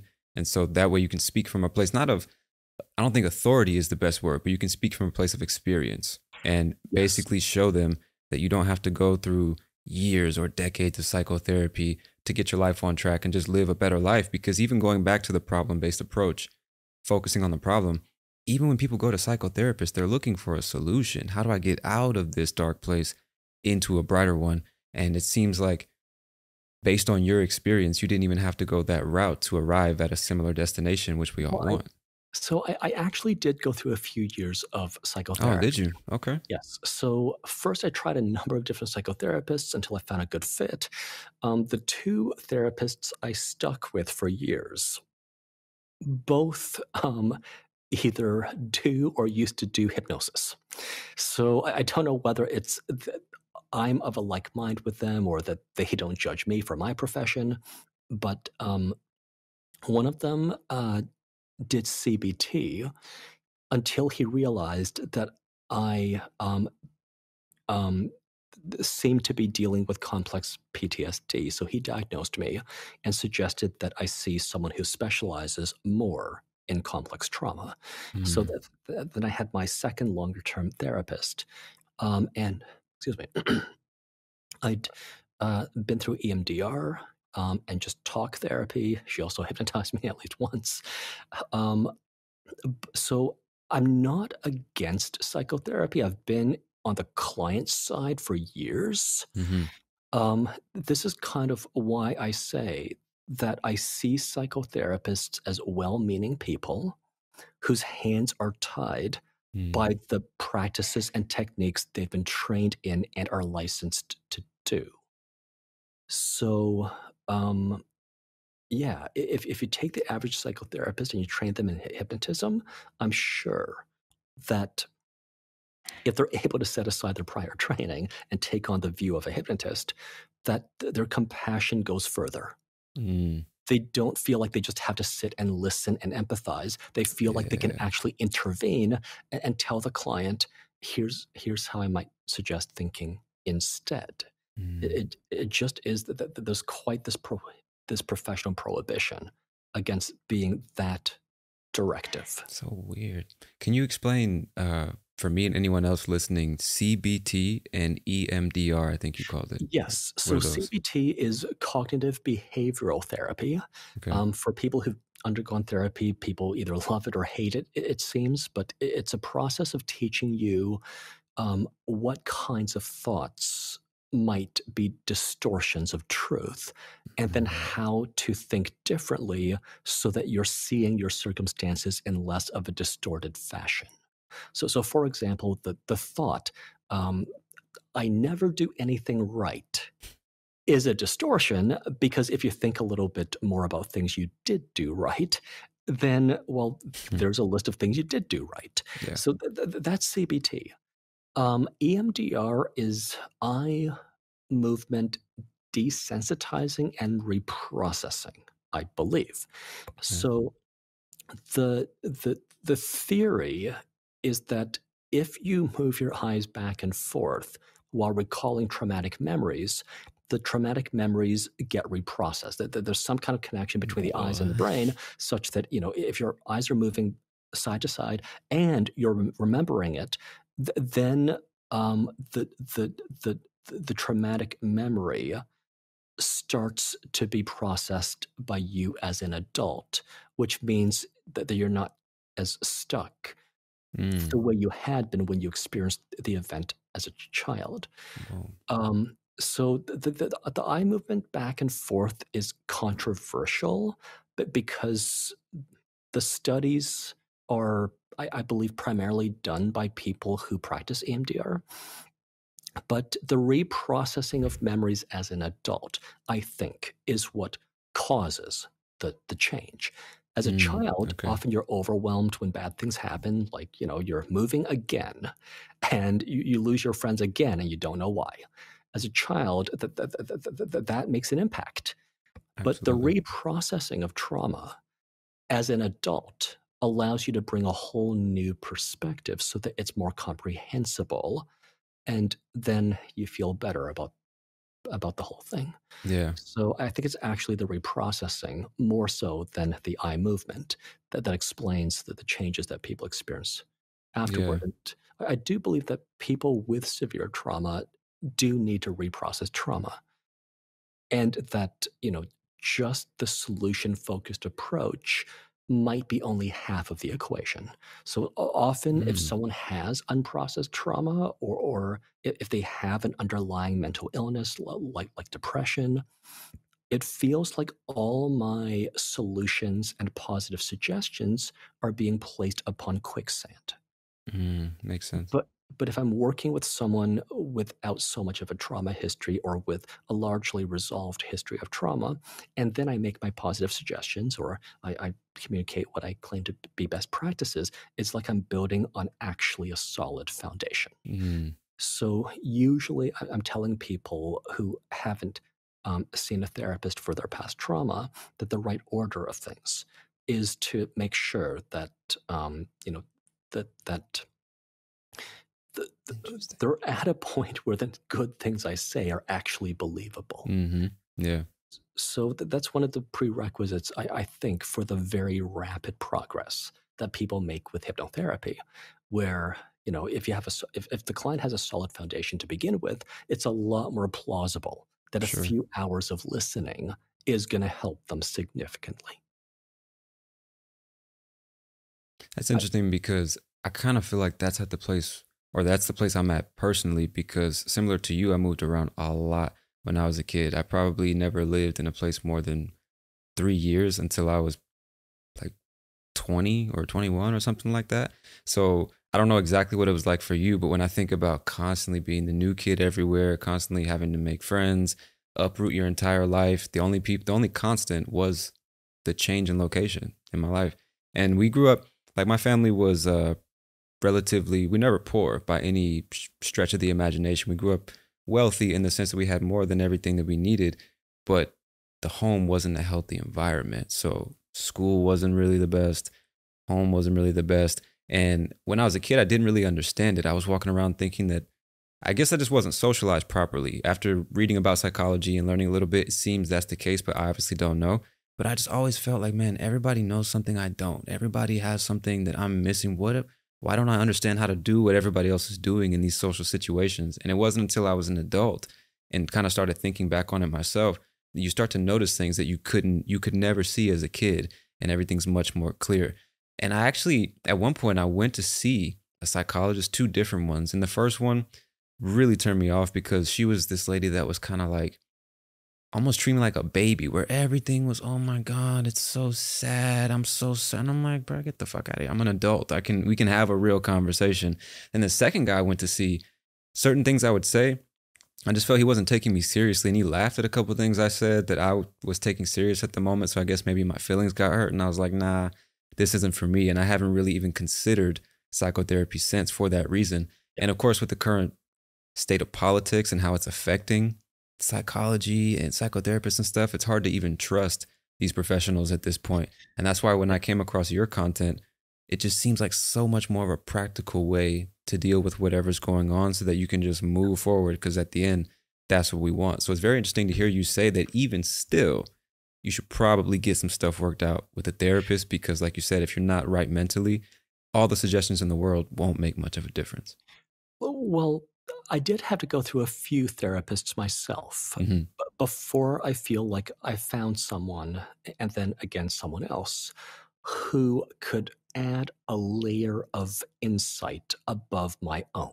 Mm-hmm. So, one principle I adhere to is that each client is the world's foremost expert on themselves. So, who am I to Yeah. disagree with them about themselves? Yeah. And that principle served me quite well. So, um, for me to then trust a professional can offer an extra layer of insight, that is a tall order. Yeah. I'm kind of expecting to go through several different practitioners before I find someone who's on the same page as me to begin with, and Yeah. then can add on top of all the many thought processes Yeah. that I already have. So, unfortunately, unlike when you're visiting a dentist, where dentists generally have a certain level of capability for everyone, because we're dealing with the human mind and not the human body, there is unfortunately a process of vetting and screening different Yeah. practitioners until you find the right fit. Mm-hmm. Yeah, and Um, you also talk about in your book, like specifically about hypnotherapists and how to choose the right one and how to, you kind of like dispel a lot of myths and things like that to help people understand hypnotherapy in general, and also how to know when you're dealing with somebody who's blowing smoke versus somebody who can actually help you. Do you have any advice for somebody who, even if they're interested in hypnotherapy but need to see a psychologist first, how would you personally vet psychologists to know this is somebody I can deal with? yeah. Um, well, I'll tell you my process, which might not be the same as your process or Sure. your listeners' processes, because different people have different ways to arrive at trusting Right. someone else. Um, I have found that things like credentials, years of practice, certifications, they demonstrate basic competence, but Yeah. not necessarily a great fit. And sometimes people who have practiced longer or who have very impressive credentials, they kind of rest on their laurels. As a hypnotherapist, being in an unregulated profession where all my clients pay out of pocket, I kind of have to play the capitalism game. I can't expect clients to fall into my lap and that they just trust me. I kind of expect that I have to demonstrate transparency and Mhm. trustworthiness and to earn my client's business. And then I've got to deliver on what I've claimed I'm capable of helping the client through. So I look beyond credentials and that kind of thing when assessing another professional. You obviously want to see that your doctor has their license still, but that is just like a basic level of competence. Mhm. For me, probably because I'm kind of an intellectual type, I like to ask tough questions and see the wheels turning. And I Mm. want to see that even if they come back to me with a "I don't know," I want to see that one, they have the humility to say that they don't know, and two, that at least the wheels turn first before they say "I don't know." Mm. And I if see. if if the answer is something, that's a claim they make, or if they purport to say something that's wise, I kind of want to know that their thought processes are at least aligned with me enough that I can follow along and believe them, but also that they can take my own thought processes a little bit further, at least a Mhm. few steps further. And considering how much I think, it is kind of a tall order for Mm. someone else, especially like in 1 hour or a few Interesting. hours, Yeah. to demonstrate that they can add on top of my own thinking in ways I've not thought of before. So Mm. that's my process. It's interesting though. Like it sounds really, I mean, you're the main thing you're testing for lack of a better way of saying it, is transparency. It's like I'm not expecting you to tell me the meaning of life, but if you don't know, I also expect you to tell me that, right? It's really about intellectual integrity, it sounds like. Yes, yes, Yeah. um, yeah, and I kind of wish that you could just trust a degree or credentials or a certificate, but for better or for worse, we as the client paying the professional, we do owe it to ourselves to ask the tough questions Absolutely. and to vet our professionals ourselves. And I imagine you experience a lot of that being in an unregulated profession, Yeah. doing something that, like I said, for most people seems like witchcraft, seems like bullshit. They're like, nah, I don't really know about this guy. So I imagine you spend a lot of time and with your content as well, just explaining to people, almost helping them unlearn what they thought they knew about hypnosis so that they can actually get on board. Precisely. So the We Make Hypnosis Make Sense slogan and the Skeptic's Guide and the treatment plans I write and these kinds of interviews and the TikTok videos, this is so that people can put me through their own vetting process Mm, without even calling my office. yeah, They can watch me talk for hours. And if they want to hear that every single thing I say is credible, well, they could watch everything I've produced online for free at home. yeah, And then if I pass their vetting process, then they don't have to trust me. They can trust their own judgment, which is actually kind of how I want it to be. I want people to trust their own judgment because they're best poised to look into their futures and understand mm, themselves. I'm not well poised to look into someone else's future or make decisions for them.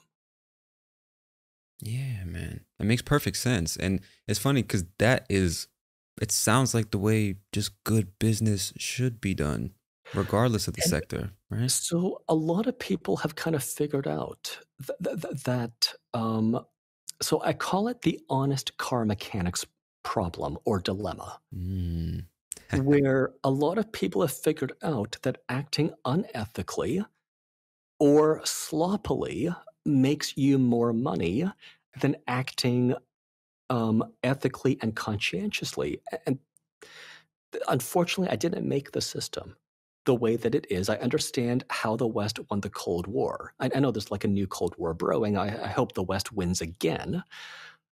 But unfortunately, people have realized that if you take the long way around, you make more money. And sometimes the long way around has validity. The reason I kept going back to the two therapists I trusted was not because I had to, but because I saw the value that they offered. So I mm, kept going back and I kept giving them more money because I get more value every time I pay them for an hour of their reflection. yep. But that to me is how capitalism ought to be done.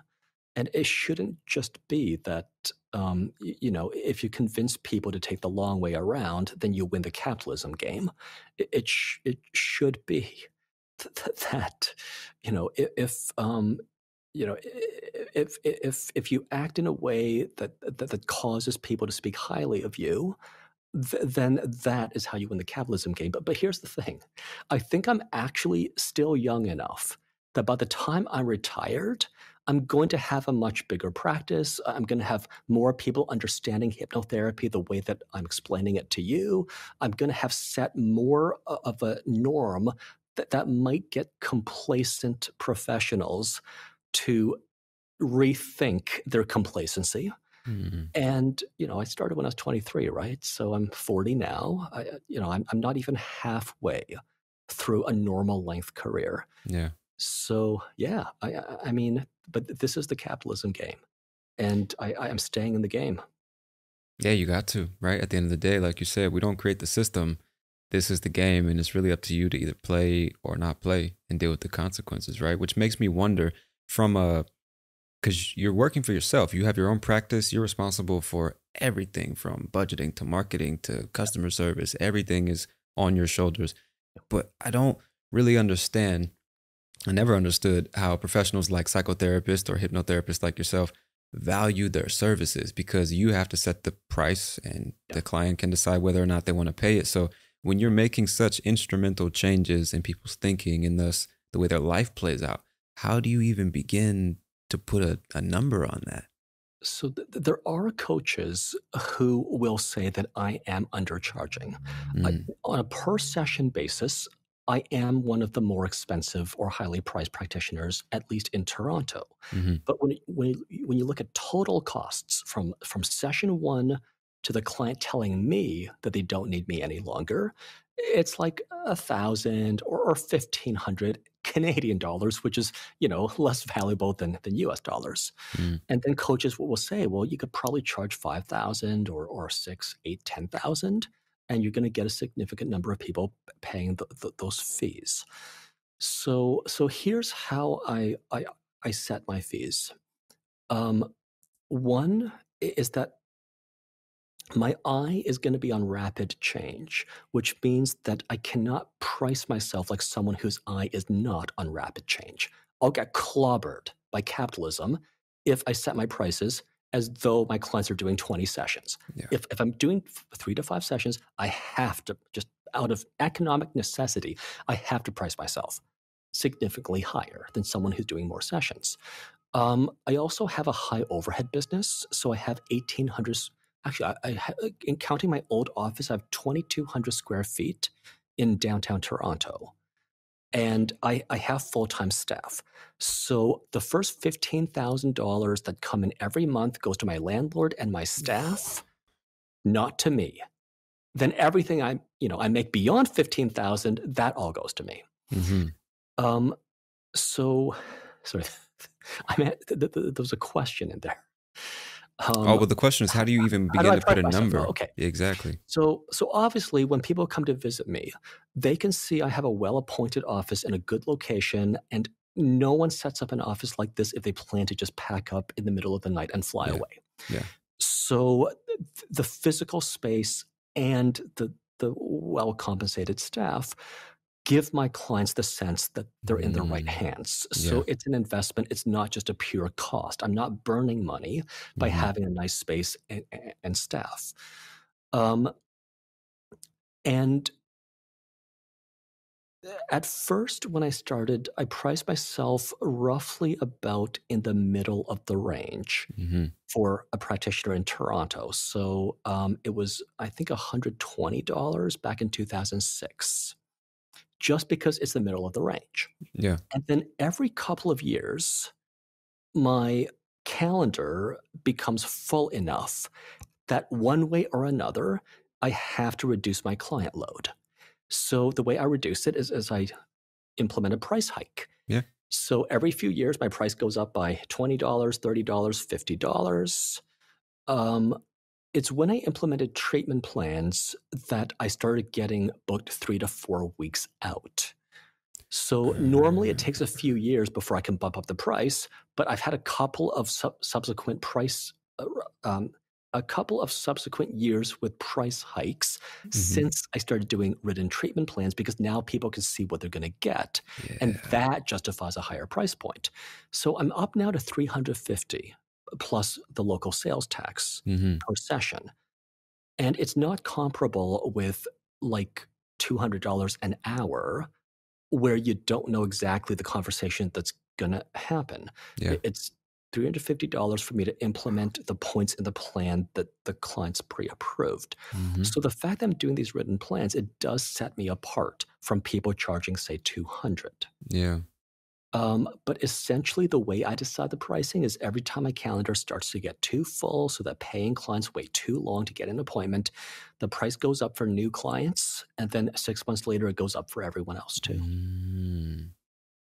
Man, that's a really interesting business model, like a strategy for handling. It just sounds bulletproof because really, like you said, you spend so much time educating them beforehand, helping them understand what exactly they're getting into, how it's going to help them.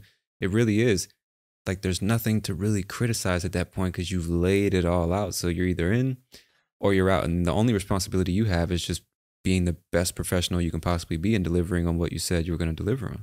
Precisely. Can I share with you my career goal? Please. Okay. So here's where I want to be by the time I'm retired. Let's say that the president of the United States of America, so like Joe Biden or like Barack Obama, like way back, let's say that he tells his staff, he or she tells their staff, I want you to find the best hypnotist in the world, right? Find me the most reputable person who other professionals speak highly of, who has an excellent reputation, and really, I can only hire one, so bring me the best, right? Hmm. I want to be under consideration to hypnotize the president of the United States of America. That's my career goal. So Wow. right now, like Tony Robbins might be in that position, right? Yeah. And Yeah. Tony Robbins kind of has a Me Too scandal right now. I believe. Really? What the Something like that. fuck? So maybe it won't be Tony Robbins in 10 years. But Tony Robbins, people like Tony Robbins, they're just people like Yeah. you or me. Yeah. They took a different path to get to where they're at, but I've got a future, and the path I'm on is honestly a pretty good one. So yeah, where I want to be eventually is to be so credible and such an obvious choice that when people look for the best in the world, my name at least comes up. Mm. So when you say the president of the United States, you mean that specifically, or you're just saying that's an example of a very high Ju- profile person? just an example, because I Ah, imagine that okay. like Okay. Secret Service has to vet me, Yeah. and the Yeah, president sure. has to vet me, and the staffers won't even put my name in front of the president unless they're sure about it. So I Right. just pick the president as Okay. someone who anyone who talks to him gets a lot of vetting. Yeah, that's interesting, man. And you know what? Like you said, not only are you on a good path, I tend to believe that you can do it, man, just because not only just the fact that you're putting out content, but the type of content you're putting out and how transparent it is. I really believe no matter what happens in the future, transparency will be the lifeblood of most businesses, especially when most business is being done online first. That's where we discover Yeah. people, and people can, well, I like to think a lot of people can smell the bullshit from a mile away. So you have no option but to be transparent. I'm playing the long game. Yeah. So people who don't take the transparent route, people who try to play the capitalism game just by extracting what they can from whoever lands in front of them, they're not playing the long game. I'm playing the long game. I started when I was 23. If I have a normal career, I'll be hypnotizing people until I'm 65, 70. It's the kind of work where when I'm 75, if I want to have some clients, I can still do it. Yep. This is such a long timeline to develop a career on that I'm shooting for this goal, but I don't think it's outside the realm of possibility. Hmm. Makes a lot of sense, man. How do you, like, going back to when you were 23, you're just getting started. I have to imagine that you experienced lots of imposter syndrome. I have to imagine that there were times when maybe you even asked yourself, like, what am I doing? Like, am I really capable of achieving this? Can you speak on that? Well, some people might say that my refund policy that I implemented from day one is a sign of low confidence. But I think that in that situation, my low confidence is commensurate with the amount of experience that I had at the time Hmm. and the scarcity of actual clients I had at the time. So, I don't really believe in a grandiose fake kind of confidence where you're delusionally confident. Hmm. I believe that confidence should feel like you have the full weight of truth on your side. So I mentioned earlier, and you read in the Skeptic's Guide that from day one I implemented the refund policy. So the philosophy is I should earn every cent that I make. Yep. If it's not earned, then I don't deserve it and I'll refund it. So that gave me confidence where I don't have confidence I can help every single one of my clients. Mm. But I do have confidence that because I'm going to uphold that policy, every single one of my clients reaches some kind of satisfying resolution and no one feels screwed. Mm. It makes perfect sense what you're saying, man. Like true confidence really it's just knowing that you're capable of achieving a certain outcome or reaching a certain goal. Just knowing what you're capable of and not necessarily like you said, this pseudo confidence, which is more about convincing other people what you would like to believe you're capable of. Human beings are so awesome and capable. We don't have to imagine we're superhuman. We can Agreed. just imagine our actual human potential and capabilities and have a lot to look forward to. We really don't have to step outside the realm of humanity and imagine we're like machines. Yeah. It's detrimental to imagine we're like machines or to imagine we're superhuman. Yeah. But although I agree, I think I can definitely see some points of why that would make us super vulnerable. Can you tell me what you mean by that specifically? How would it be detrimental to start thinking of ourselves as machines as opposed to the humans that we really are? The rules for how we treat machines are different from the rules for how we treat human beings. We treat human beings with a basic degree of respect and kindness and decency, right? So, Hmm. like, if we ourselves will not, damage our own self-respect by being abusive toward another, then we're not going to be abusive toward another. But the rules for machines are different. Mm. We can verbally abuse a computer with no consequences Yeah. to the world whatsoever. Yeah. We could curse at and yell at a broken cell phone, and there are no consequences to life. But the rules for life, the rules for how we treat human beings, are going to be based in pro social behavior where we Yeah. cannot abuse a person. Yeah, I mean, a Yeah. lot of the things that I'm saying here, I feel like if other people were saying these things about hypnotherapy or about how to think or how we should treat ourselves, if other people were saying it, then I could just like relax on a beach somewhere and Mm. take a vacation for for once. But it's because these conversations are not happening. People are treating themselves like machines with you could curse at a machine without consequence. So why not curse at yourself if you don't perform at 100%? Like the popular ideas that are out there are so often detrimental to people. To me, the things I say are not shocking. To me, the things I say are just matters of fact, obvious matters of fact.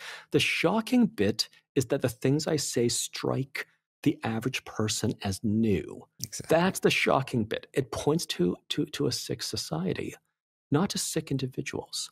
The fact that I can say this- the same thing to 20 people gathered together and 20 people get benefit from it, right? Hmm. That means the issues I work with are not individual flaws in people. The issues I work with are problems with the world at large that happen to manifest within individuals. Mm. So, like, I'm talking about how we have to treat ourselves like human beings, not like we're machines, not like we're objects that could be abused. Hmm. And for a lot of your listeners, they're like, "Well, now that makes sense." Right. But in an ideal world, I would not have any clients. I would not have any interviews because everyone thinks, well, Luke's just stating the obvious. Right. Of course, that's true. And But that's what it it's sounds because like. of the world Go we ahead. live Go ahead. in. Sorry, I missed what you said. No, I was just saying that's exactly what it sounds like when I hear you speak about hypnotism, mindset. It sounds like obvious stuff. It's like, why didn't I think of that? How could I have not seen that before he said it? It's so simple. But that's why I do these interviews. That's why I have the TikTok channel. That's why I'm trying to be the best in the world. For better or for worse, I have to work within this capitalist world. And that means I've just got to expand my business, hire more Yeah. people, work with more people, have more clients, and so on. Um, and then, disseminate views that both help people and that get eyeballs on the content. Right. Because everyone with a platform is going to share their thoughts, and very few thoughts are perfectly neutral. Mm. Thoughts will be detrimental or beneficial, and a lot of thoughts are detrimental. A lot of thoughts being talked about in the public sphere harm the people who believe in them. I endeavor only to speak thoughts and ideas that help the people who adopt them. The same kinds of thoughts and ideas that really good parents give to their children. Most of us did not have really good parents. So we have to like tune into TikTok or something Straight in up, man. order to hear this kind of thing. But at least I want to be present at a place like TikTok, saying these kinds of things to people who don't have the good fortune of having really good parents. Exactly. That's exactly why I wanted to talk to you and share what you have to say with the people listening because I say, man, it feels like I say that once a week. Like our cell phones really are the new parents of society. When you think about my generation, definitely, but the generation coming after, Gen Z, like Yeah. parents aren't talking to their kids, man. Parents aren't teaching them. Like they're not raising their kids to be independently thinking, productive members of society. Everybody, even the parents themselves, are just staring at the phone and hoping that the kids stay quiet long enough for them to enjoy their glass of wine after a shitty day at work. It's like, man, this is a This problem. this is what gets me up in the morning. This is why I work 6 or 7 day weeks and without burning out. It's because if only someone else would do what I'm doing, Yeah. then I wouldn't have to do it. But no one else is doing it, so I'm going to do it. I'm going to speak these ideas as publicly as I can. I'm going to work with my private clients who pay enough that the whole endeavor keeps itself going. Mm. And, it's not just people spreading bad ideas that should have a voice. It's people spreading good ideas who should have a voice. So I definitely appreciate the opportunity to come here and speak to your listeners. But for anyone who's listening, your words count, your thoughts count. If you tend to make a good impact on people when you speak to them, then maybe also consider joining a podcast or starting a podcast, and maybe also consider helping to clean up public discourse with good ideas, so it's not just the bad ones that spread the Yeah. most. Like these TikTok challenges that have people stealing cars, or like stuffing marshmallows in their mouths until Yeah. they choke. And I mean, that's it's definitely not the world I imagined I'd be living in the 1990s when I looked Yeah. forward to 2023. I definitely imagined robot servants and flying cars, Oh, not Jesus. people being worse off because of technology. Yeah, man. Isn't that insane that we're actually, on the whole, we're getting, I venture to say, a bit dumber, a bit less critically thinking, a bit less concerned. I think we're slowly but surely, like, our humanity is being eroded, and we're And allowing it to happen. We're choosing to let that happen. you're one of the people, doing what you can, doing what one man can do to help try to reverse that trend. I'm another person who's doing what I can to stem the tidal wave of BS Yeah. that's polluting the public sphere. And earlier we kind of talked about capitalism being the dominant ideology in the world, and for better or for worse. And I would still rather live under capitalism than anything else. But it's because the videos that have you stuff marshmallows in your mouth, they get the views, they get the advertising dollars. That's why those are the ones that rise up, Yeah. and not the ones that sincerely try to educate people. Yeah, it is unfortunate, right? And it's funny because before I understood a little bit better how things actually work and what you just explained, I used to think that maybe capitalism itself is the problem. And a lot of people think that capitalism is evil, it's destroying the world and things like that. I don't necessarily agree with that anymore. I think there may be a handful of greedy capitalists who are making a bad name for capitalism itself. And I think those are two different things. But secondly, you also realize as an adult, like, I'm completely in control of what I consume. I don't have to be scrolling through this nonsense on TikTok or YouTube or Twitter. I choose to do that. And everything I choose to do, the algorithm learns to show me more of because it's learning that I like it. So a lot of us complain about the quality of content, the nonsense online. Mhm. It's like it's only present because somebody's engaging with it. Somebody likes this shit. And that's the issue. Not necessarily that they're serving it, because based on the capitalistic model, they wouldn't serve it if they couldn't make money off of it. No. So it's kind of up to us to choose to listen and watch better things. And the first step is to at least, throw the pebble in the lake to start some ripple effects, Right.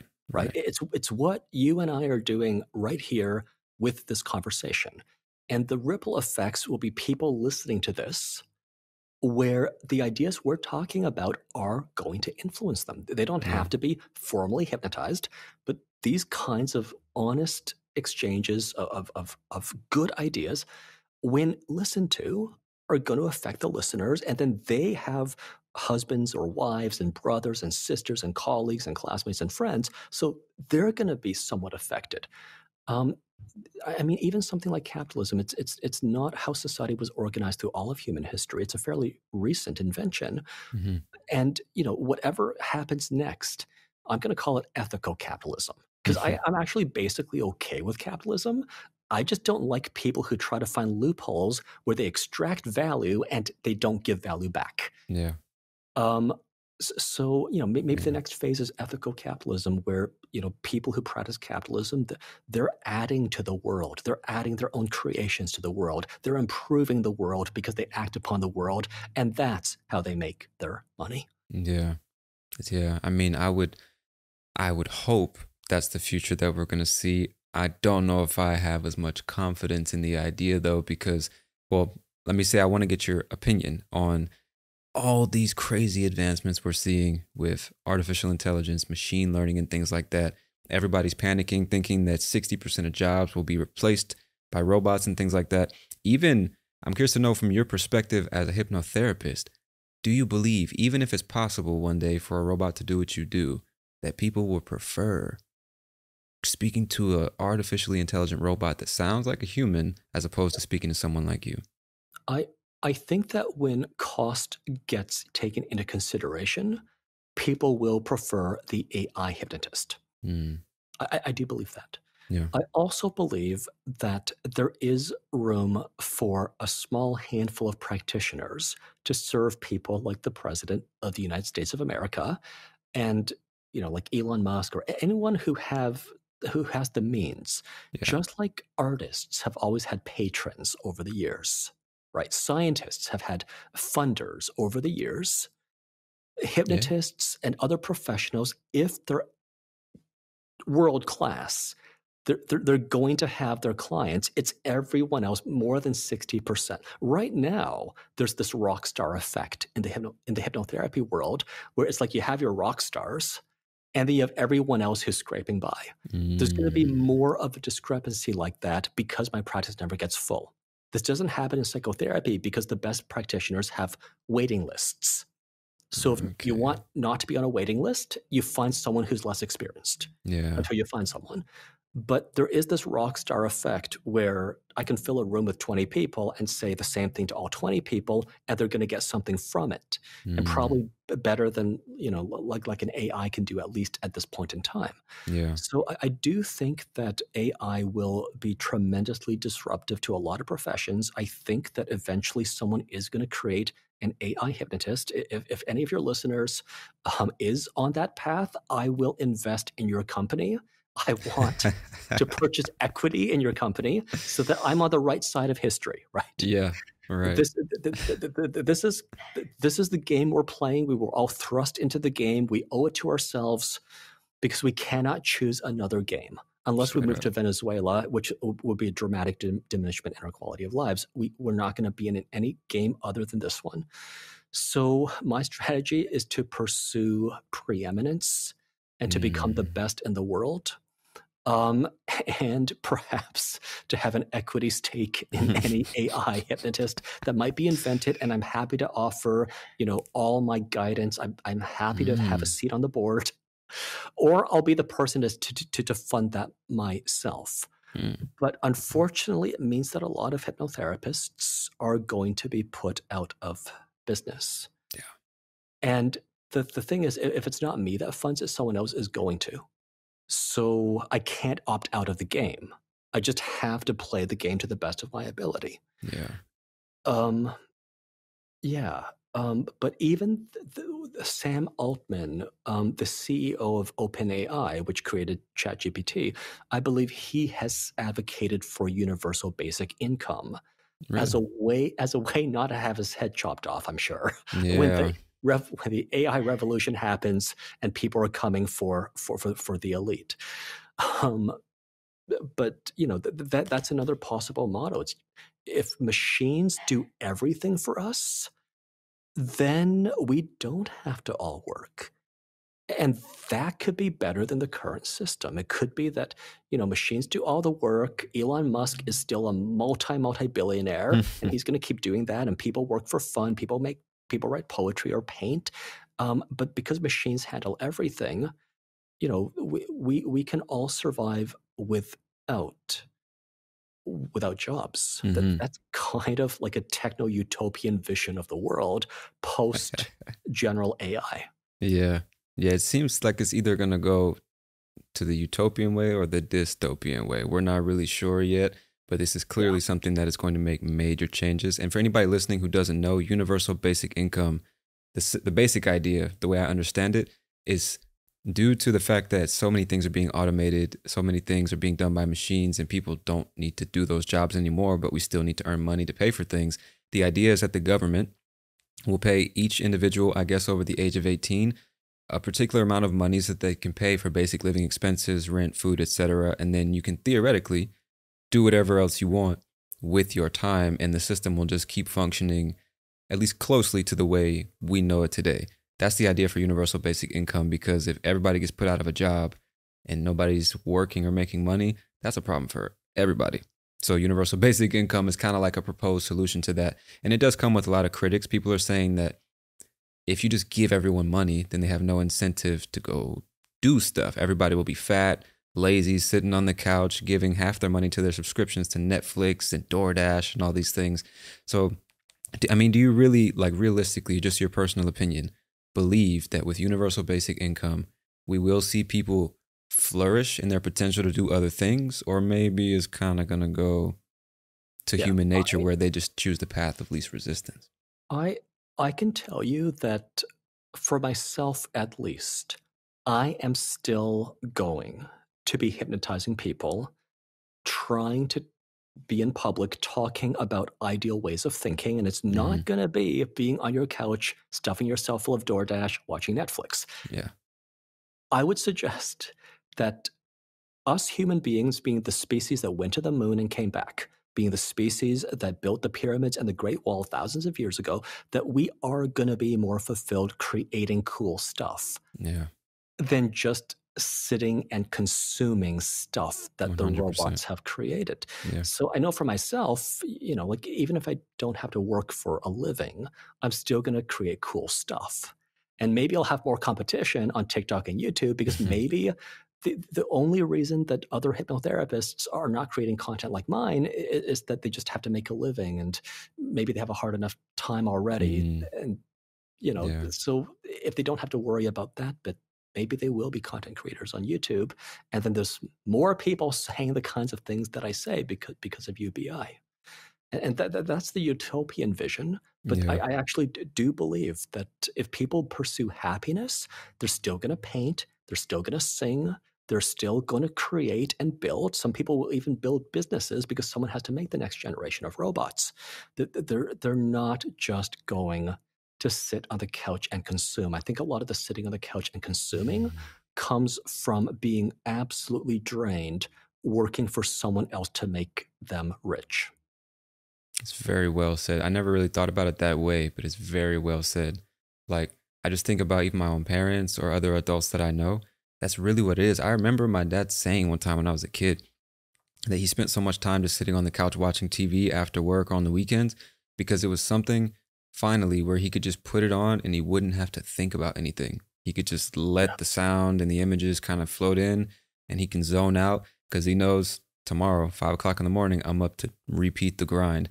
So it makes a lot of sense what you're saying, man. It's not even necessarily, in some cases, that people want to just do nothing, but that's their only moment when they can do nothing because the rest of their time is spent doing shit they don't want to do. And that's the strongest argument for UBI, which is finally more human beings around the world can reach their full potential. Imagine how much more beautiful the world would be if people were happy every morning when they woke up. They didn't have to worry about buying groceries, paying the bills and insurance, feeding the kids, and they could just do what they want to do with their time. The world would be so much more beautiful, and fulfilled people make for a richer, better life experience, right? That is the argument. That's the dream. That is the dream. Whether it will realize itself, I guess, is wait to be seen. But man, one more thing I wanted to ask you about that I'm really curious to know is your thoughts on psychedelic therapy, because that is becoming much more popular in the States, and it's much more extreme than any other form of therapy we know, because we're talking about mind-altering substances and being led through some kind of journey or trip by a professional who's going to help us achieve an outcome when you can't predict the effect that psychedelic drugs will have on a person. It just seems like it gets really tricky there. So what are your thoughts on this? So the altered state of consciousness and the guidance by a professional means that psychedelic therapy has those areas of overlap with hypnotherapy. Mm. And I actually am hopeful that the recent wave of research into psychedelic therapy will put a spotlight on hypnotherapy as a way to alter consciousness Mm. and guide people through a controllable trip, but in a way that doesn't run the risk of a bad trip, like when you take a mushroom with Mushrooms, certain yeah, yeah. molecules and you're hitting whatever neurotransmitters in whatever random ways. So, psychedelic therapy also produces rapid results. And people have accepted that you do mushrooms 2 or 3 times, and for the next year, you're going to be feeling all right in a lot of Mhm. circumstances or in a lot of cases. People have a harder time believing that hypnotherapy after a few visits can cause you to have a better mood sustained long term. And Right. I think it's because people compare hypnotherapy with psychotherapy and not with psychedelic therapy. But if you compare hypnotherapy with Yeah. psychedelic therapy instead of psychotherapy, the very short timelines make a lot more sense. Mhm. And the overlap is the altered state of consciousness, which is more dramatically altered with psychedelics or high enough doses of psychedelics, but still it's an altered state of consciousness. And there is sort of this emotional journey. It's just with psychedelics, it's your own consciousness taking you through Yeah. um, the past or your deepest thoughts. With hypnotherapy, it is the practitioner leading you to Mhm. different places in your mind. But because the practitioner leads you with words, there is this controllable element to hypnotherapy that we don't see with psychedelics. Have you ever experimented with psychedelics in therapy or just recreationally? Well, I'll leave that question unanswered, but I can tell you I am not opposed to the idea should it become legal. Well said. Perfectly understood. All right. Well, man, I really, really, really appreciate you coming to do this and speak about hypnotism. I really appreciate you putting out content online as well, because, like I said, you're the first person who's ever spoken about hypnotism in a way that's practical, in a way that makes sense, and in a way that makes me wonder if hypnotism could be the remedy for some of the things that I'm experiencing in my personal life, or anybody else that might be listening, when maybe psychotherapy or other ways that people try to self medicate aren't the best option. So I really appreciate you doing this, man. It was great. And I definitely appreciate everything you're doing on your side for inviting me over here and for having a chance to speak to your listeners about everything I'm doing up here in Toronto. Awesome, man. So where can people find out more about you? What's the best place to find your content and stuff like that? Yeah, well, probably the best place to begin would be my TikTok channel or my YouTube channel, both at Morpheus Hypnosis. You could also contact me through my company, the Morpheus Clinic for Hypnosis, at www.morpheusclinic.com. If you're more of an Instagram person or a Twitter person, the handle is Morpheus Clinic. I'm sure Tony will include links in Of the course. show notes. But yes, feel free to reach out if you have a case that you think I might be able to help with. And I write treatment plans, at least at this point, for no cost. Awesome, man. Thanks again, Luke. I really appreciate it. All right. Thank you. Peace, y'all.